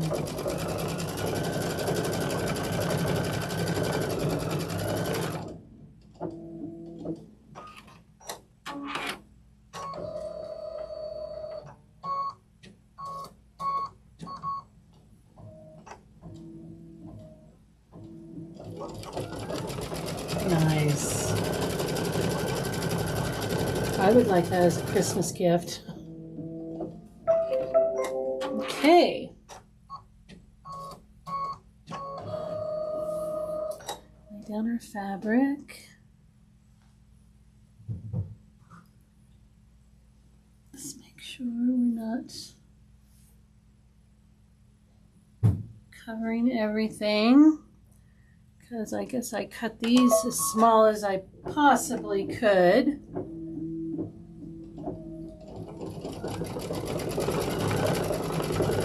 I think we're okay.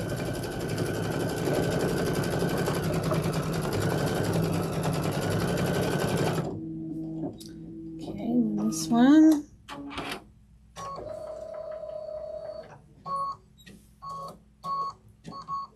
Perfect.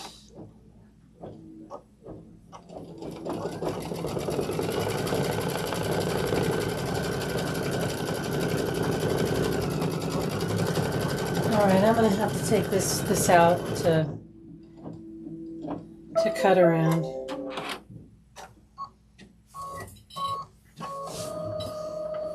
What's those stars? Oh, maybe I can stand up and do it. At least this one. Try not to get in your way too much. Am I in the way?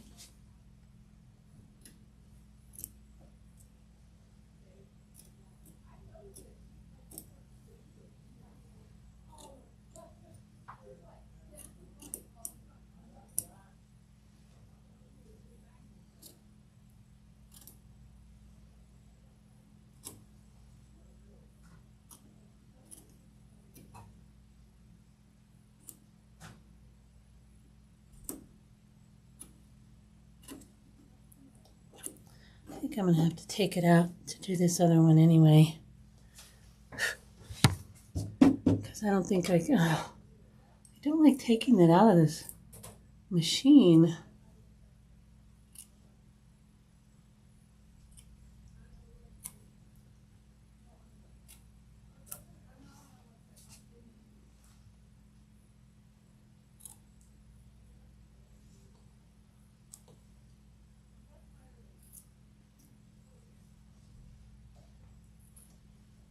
Sorry if I'm in the view.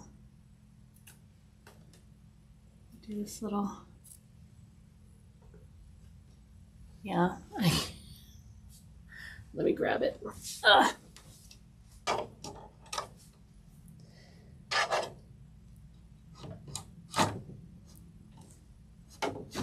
There we go.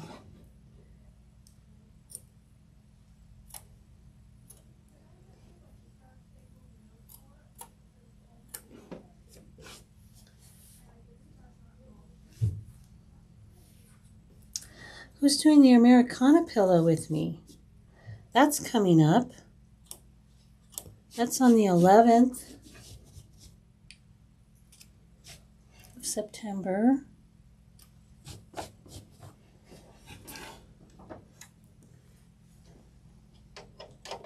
There we go. All right, let's see, what are we doing? Ooh, we're doing the placement line for the middle.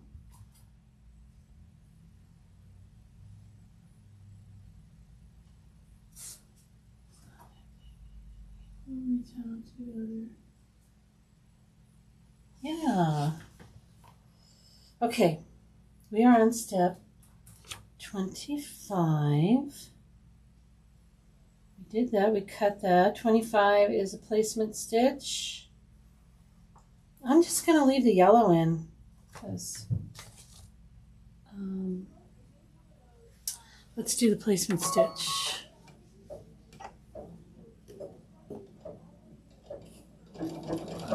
Let's see, we need F. We need our little F's. Our little itty bitty F's. They're so little. I kind of went to the extreme with the cutting here.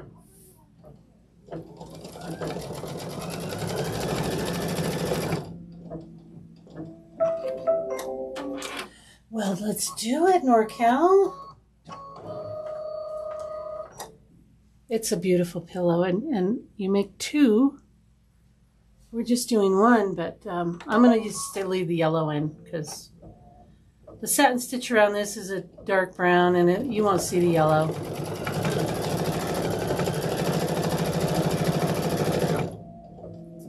Okay. Oh, I moved it.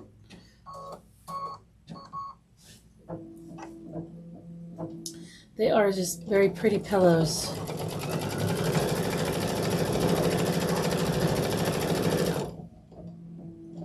They're not difficult. I would say the only difficult part about the Americana pillow is the cutting of the embroidered blocks. That takes some thought and care to get the right size and to get it centered, but it's doable.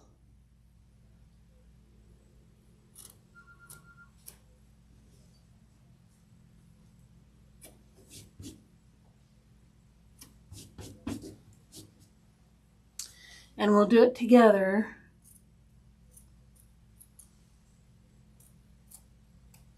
I will have made a couple of them by that time, so hopefully I'll have it all figured out. Well, I mean, I do. And it's, yeah, if you're doing it for the first time, it can be a little daunting.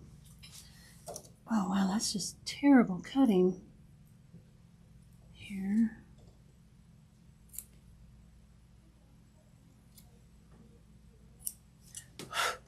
Okay, that's much better. All right. What's next? Let's make sure. Yeah, it can be, but we'll do it together.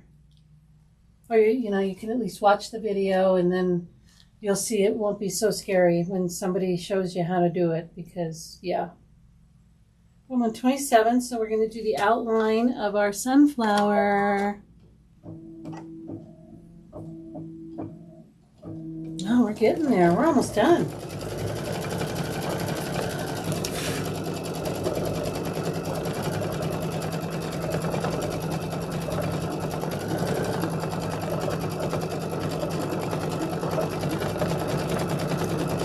I'll show you what to do. It won't be that scary. Even squaring up these blocks, these house blocks, you got to put some thought into it. But I will show you.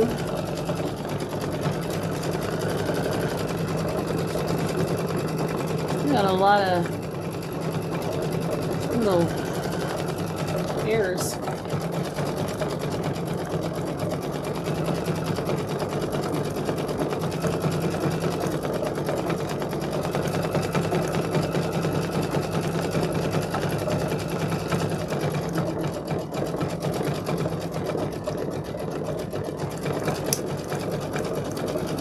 Some of these satin stitches are so cute.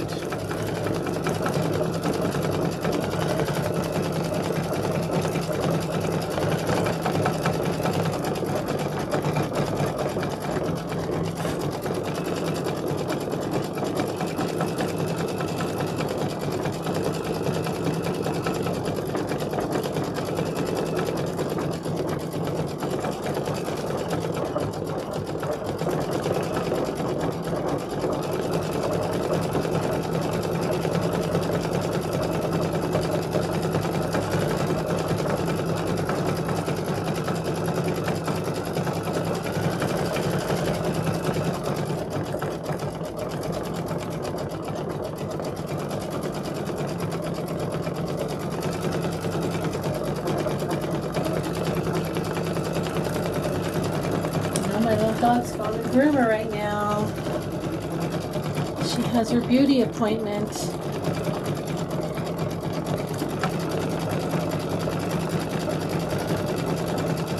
I have a little precious, here's my phone. I'll show you my little dog. She's so adorable. Pretty sure I got a picture of her somewhere. Oh. Look what we had in our yard. Let's see if you can see that. Yeah. Look what we had in our yard the other day. We have a new kitty. Right in our yard. Oh my goodness.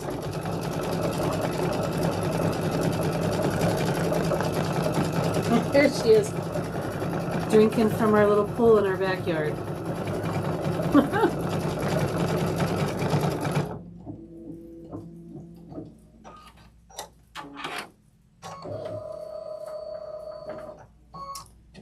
Let's see.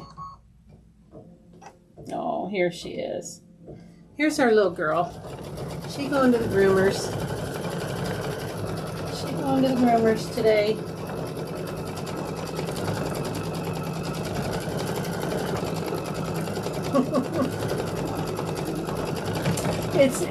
No, it's not a mountain lion. It's a bobcat. It's just a big one. A big bobcat. Just milling around like it owns the place.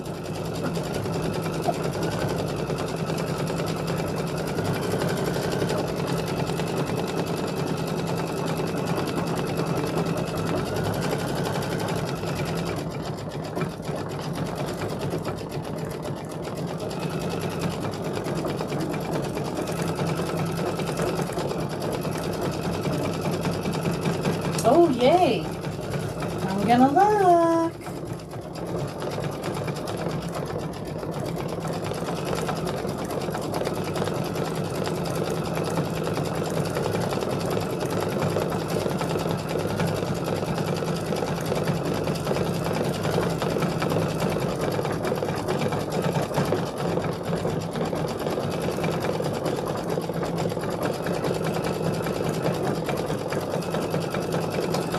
Facebook is so fickle. Why can't I just see the latest post?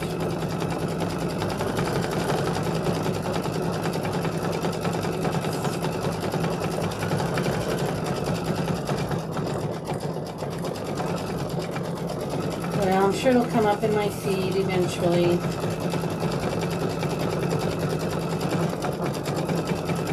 Can't wait to see it.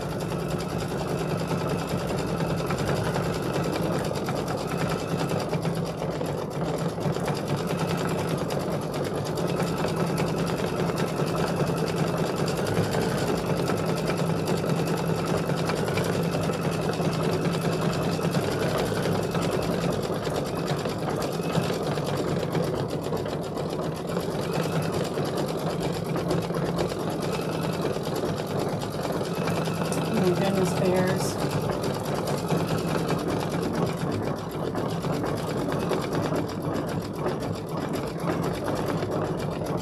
Bears, coyotes, and bobcats. Oh my. Silent little bear. Oh my God. Oh, scary. Scary, scary, scary.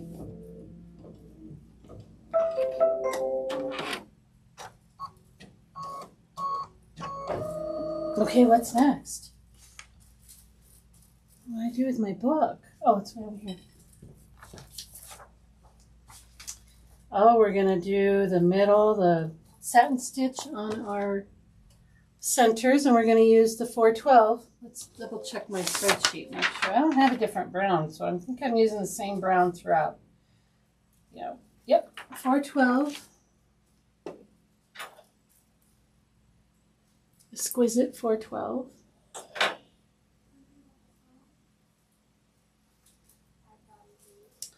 Yeah, well, you know, we had some big fires a couple of years ago, 2021. We had a 1,000,000-acre fire out by our place, and I think that's bringing the animals down because, you know, most of the forest is gone. So they're looking for food. And believe me, we got plenty of rabbits and squirrels around our place. So we had a hawk in our backyard the other day, just yesterday. Big hawk sitting on the fence. And we have little swallows that have nests. And those swallows, because they got babies in their nests, and they were just going crazy trying to get rid of that hawk. Dive bombing it. And we did not want that hawk in their yard.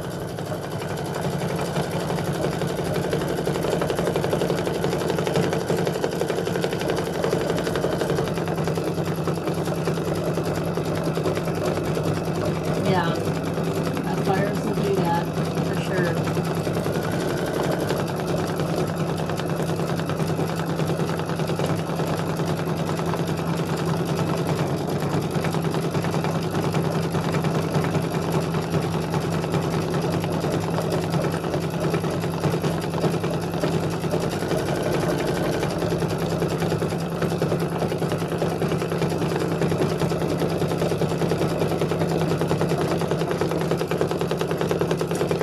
Another pretty stitch. Okay, let's see what's next after that. Ooh, we're turning the page. We're on the last page for this house. We're finally going to do the door. Placement for the door. And let's see what color. I'm doing that gold, I think. Let's see. 763. Yes, so I'm going to put this in because we're going to do the outline for the door, and this is what we're going to do the satin stitch with. So I'm going to put that in next.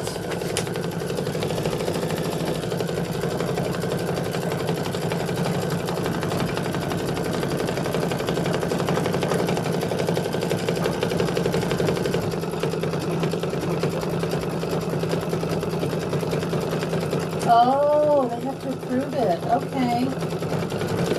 All right. I'll go yell at them. Oh, they're pretty good about doing that quickly.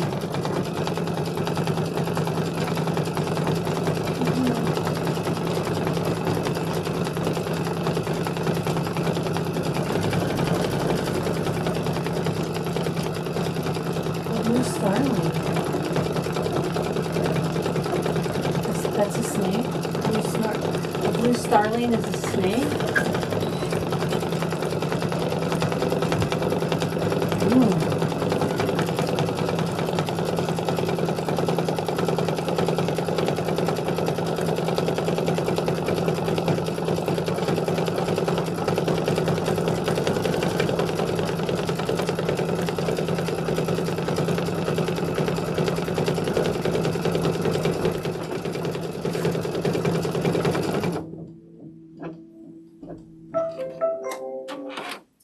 Okay, we'll change to that golden yellow for our door.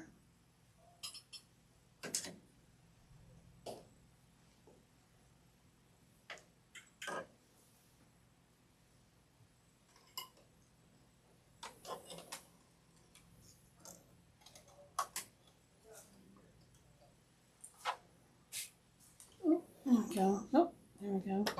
I think I got it. Yeah.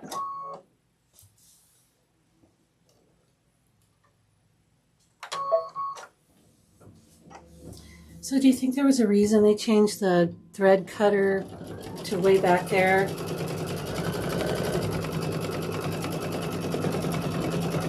Is there some sort of logic behind that? I'd like to know. Oh, that's in the way. They're bigger birds. Oh.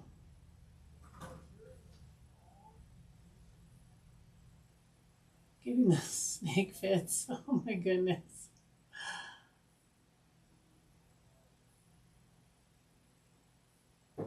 The stitch count for this design is 36,327, and it says it takes 63 minutes, which is a little over an hour, but we've been here since 10:30. So, but we did quilting. We did, that took a little extra time, but whatever it says, I double it. I would double it, because that's just literally stitch time. Oh, what material do we need for our door? We need, hopefully I cut this big enough. Look, I have SF on. Must be a scrap. So this is O. Okay. Yeah, this is just a scrap from before, so I have SF 101 on that one. Okay, we're going to do the tack down.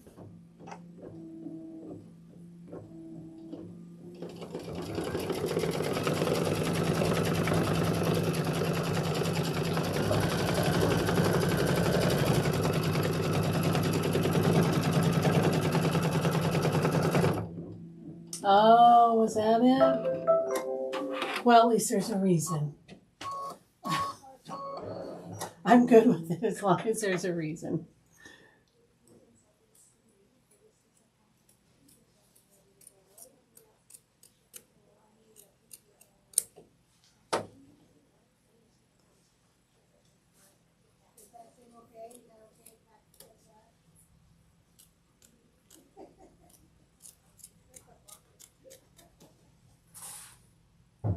Bottom part there.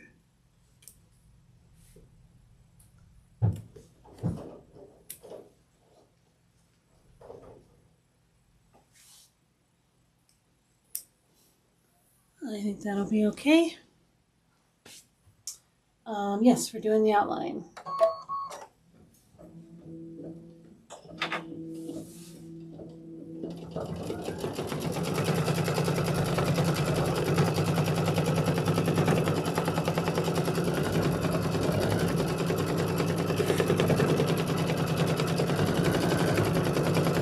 Yeah, if they did it for the camera, then it's totally worth it. That camera's amazing.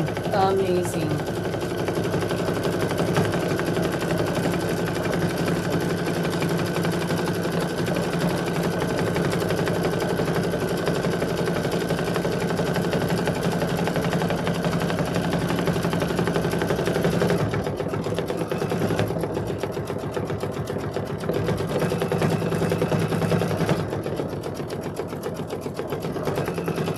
Oh my gosh, this is so cute. It's so cute.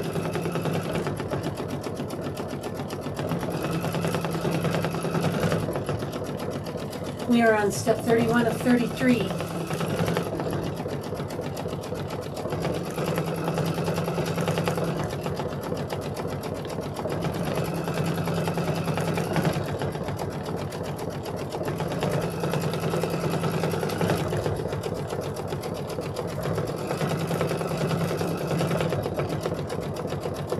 Our next color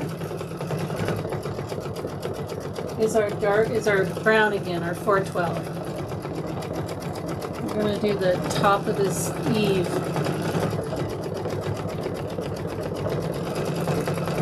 So cute. It's a cute little house. Don't you just want to live there?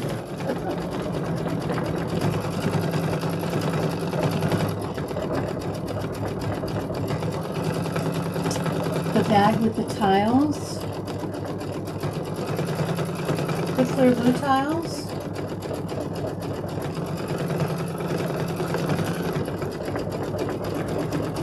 Which bag?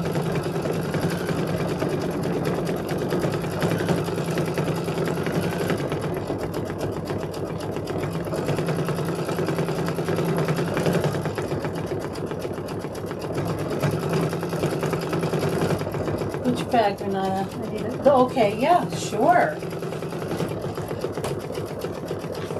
I have the, I'll grab it and move the camera over.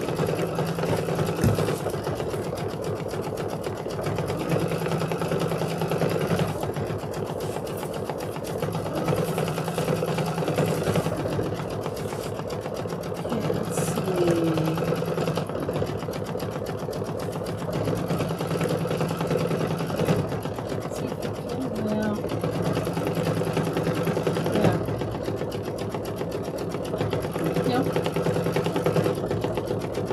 There we go. A little bit wider. So this is the Kimberbell bag with the tiles. And over here it's got some pockets. And I don't have much in here, but I do have my tiles. I have them in little bags and I marked them. Like these are borders, these are long ones, short ones. That helps me. And then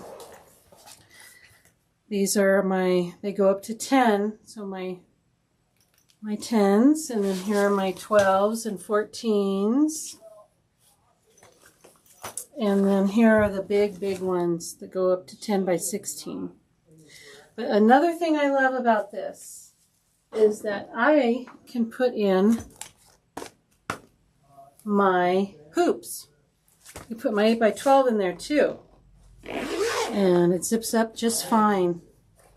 I put 3 hoops in here last time. I put my 6 by 10, my 8 by 12, and that one, my 9.5 by 14 in here. And I can carry my hoops in here and they're protected. That's what I love about that bag. It's a really nice bag. It's gorgeous, yes.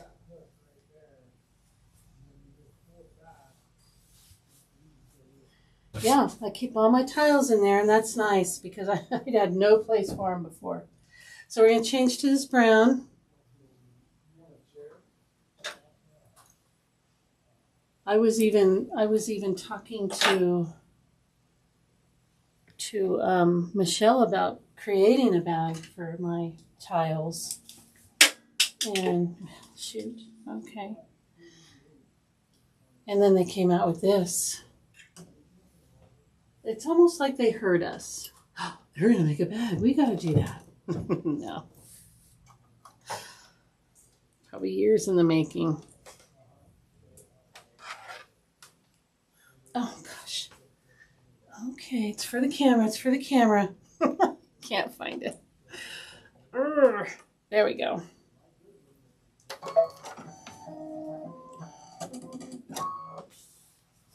Okay. This is going to do the little doorknob and the top here of this area. Here we go. It's a wonderful bag. It's one of the best things I bought.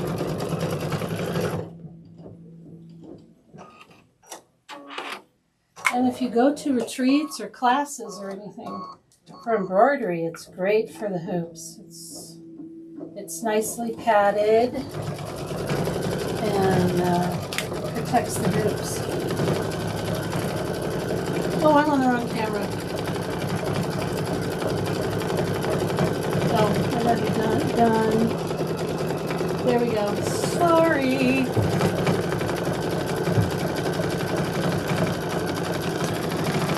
You see me tidying up. Just tidying up. Gotta get ready to cut this square.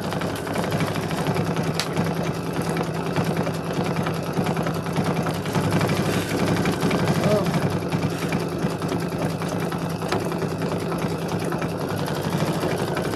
Sorry. Yes, I did.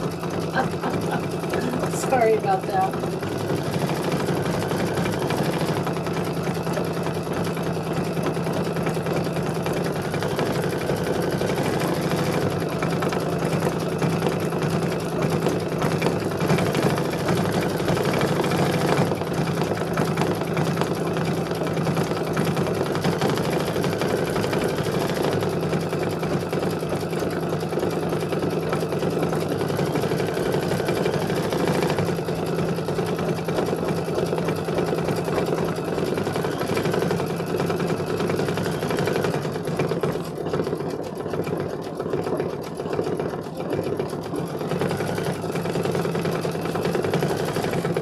Oh, how cute. Isn't it cute?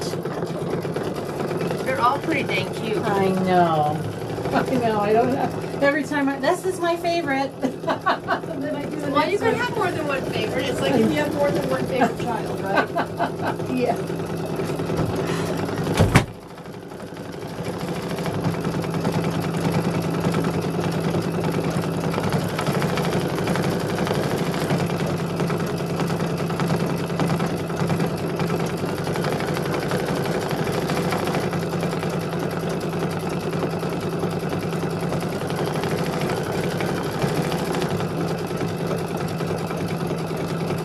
And then next, I think we're going to do the little stoop in front of the door. We'll get our gray out.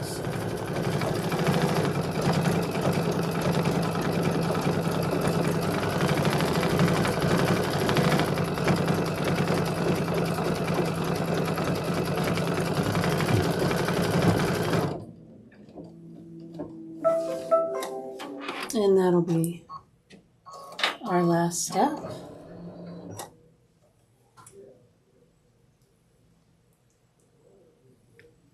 Our last step is the step. Okay.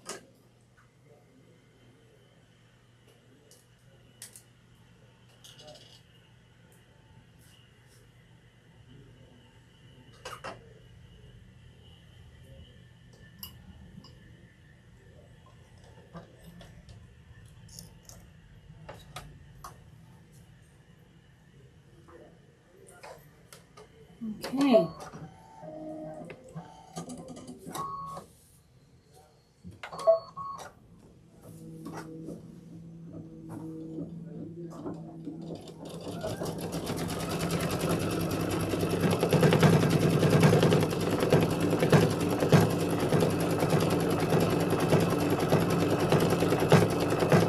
We're almost done.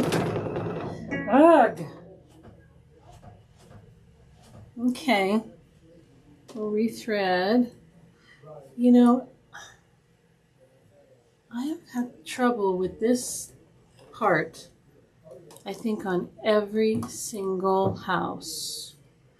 The little stoop in front of the door stitches out terribly sometimes. Okay, I'm going to go back I'll go back 20 stitches. Yeah.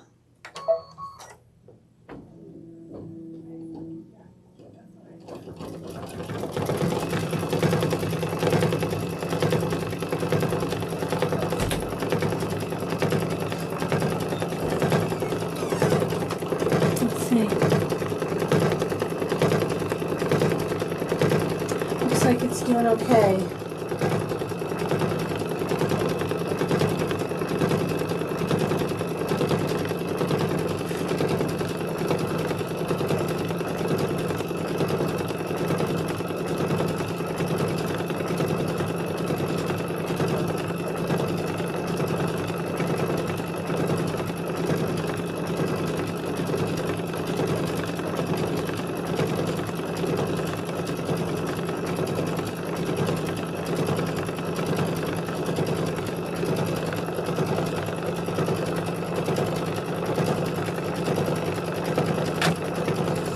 Yeesh, that sounded bad, huh? It's still doing okay, though.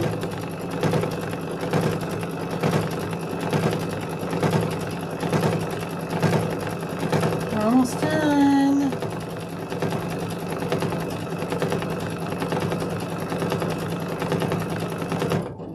Okay. Oh.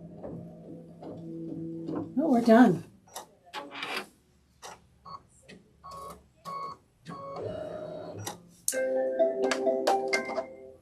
Yay. Happy music. All right, so look at those steps. They all get this missing stitch where there's like a little stitch sticking up here, like a loop. I just have to cut it off. I'll just cut it off here. I mean, it doesn't really show after you cut it off, so I guess we're okay. But Those of you that have made those, have you had a problem with that? Maybe it's my Floriani. Maybe I should try a different thread. Okay, let's come over here and we'll get her cut. Look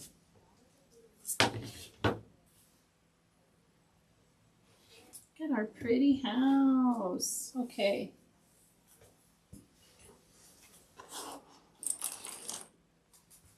All right, let's get our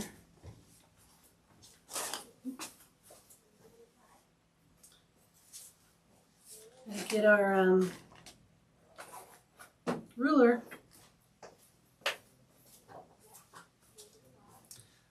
Our cute cut rulers. Oh, you know what I didn't do? My little trick for finding the center. We can still do it though. Could still do it. I'm going to put this back on the machine. And I'm going to show you. Because that's going to mark the center perfectly. Let's go back to the machine. Okay. So when the machine stops, it goes right there. I'm going to turn on the little W. And I'm going to get my little water-soluble pen. And I'm going to mark that center with my pen. It's like right on the window too where I can see it really good. That's good. Okay? All right, we'll turn that off. And now we can take that out. Can I take it out? How do you turn it off? Okay, well, I'm just going to take it off. Now it tells me to do that. Okay, well, anyway, that marked the center for us. Let's go back over here. Okay.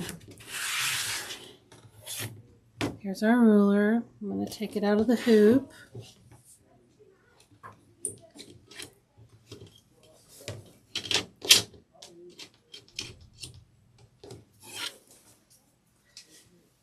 Okay.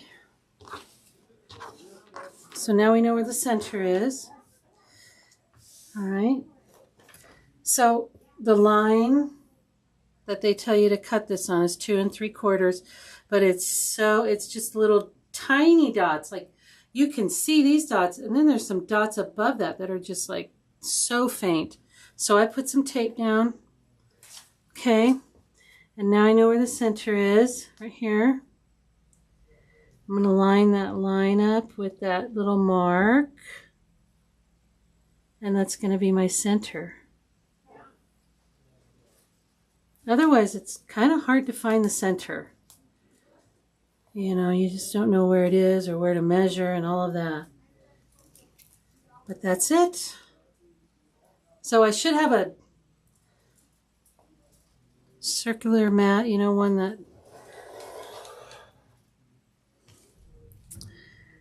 that spins would be. I know she has one around here somewhere. This is the hard side. This is the side that you could hurt yourself. So you gotta be, oops, see I moved.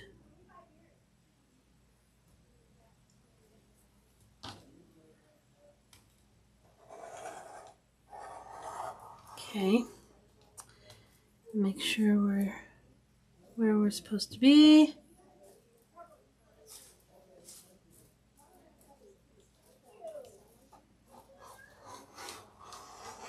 There we go.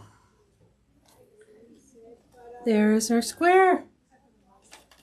Now, of course, I have a little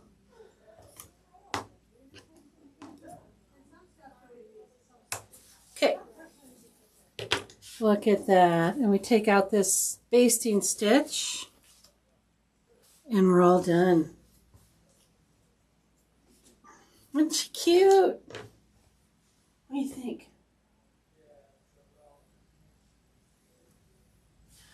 She has them here. She has the rulers. These are Lori Holt's cute cuts. Let's see, can you guys see that? Yeah. Cute cuts. I'm trying to get in the middle. Here we go. Cute Cuts Trim It Ruler by Lori Holt. It's 11 inch.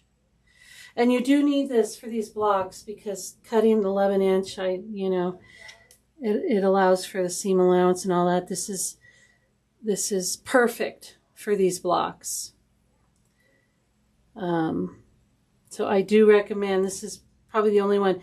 They do recommend some of the smaller ones for the Americana quilts, and you don't need them. They're not even really helpful, in my opinion. You could just use regular rulers. But this one is kind of a must if you're doing these houses, because I tried to cut the first couple just using regular rulers, and getting it centered, and it was just a nightmare. So I said, get me the ruler. So now they're just perfect every time. Isn't it cute? But she does. She has these rulers here. And like I said, I recommend marking the 2/3 with something. No. Oh, I guess I said, thinking. I said, you have these rulers here, yes? That's needed. Yes, you are always needed. Yeah. So, and I think if you order on a class day, you get a discount. It's like 15%. But yeah, it makes it very simple because you need to line up this line. It needs to be a certain amount, and then you want to center it. But if you do that before you take it out of the hoop, just mark where that needle ends. You have exactly the middle. You know where to go. Yeah. What do you think? Now I'm like, I want to do the other 4. I want to do it with you guys. But I'll do it at home. And then we'll put them together.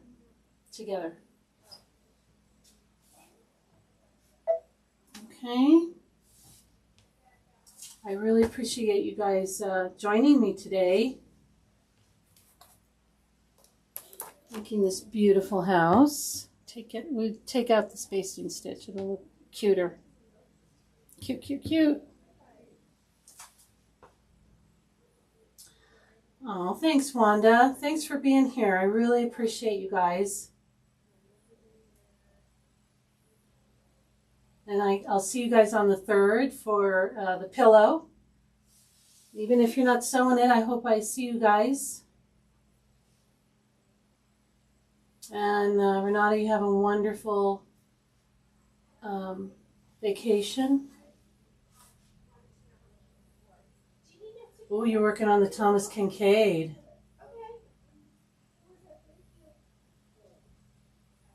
Sebastian, you're Viking. What?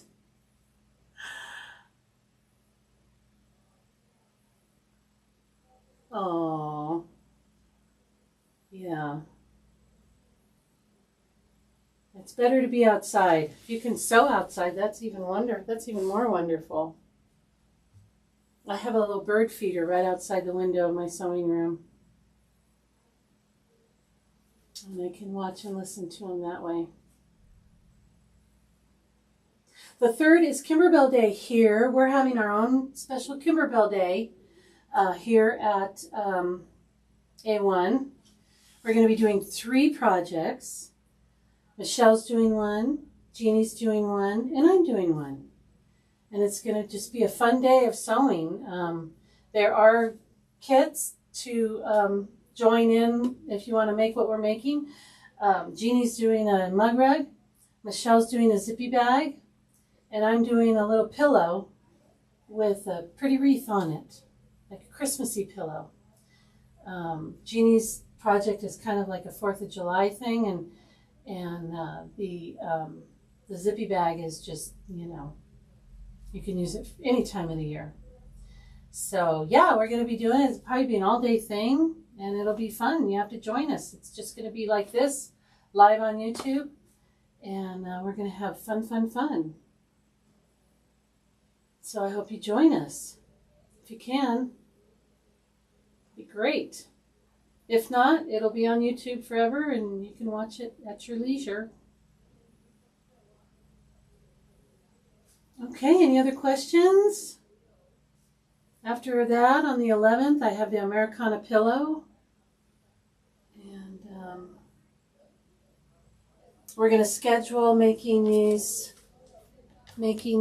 fabric markers that I've been using. And a little bag to put them in. We're going to schedule that. There's going to be a cute little kit for that. These little letters. Get the whole alphabet and some numbers and some lowercase. So we're going to be doing that. That's coming up. I hope to see you guys there. All right, you guys. You have a wonderful rest of your day. Again, thank you so much for joining me. I really appreciate all of you.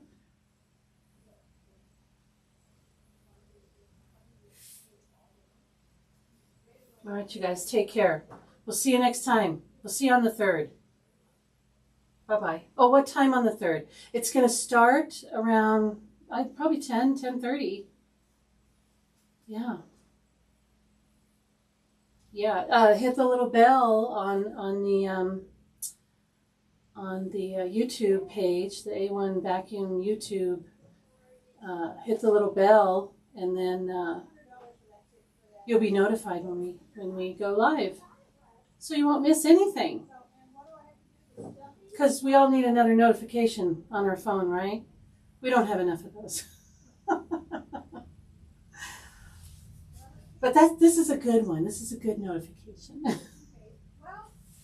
All right, you guys, take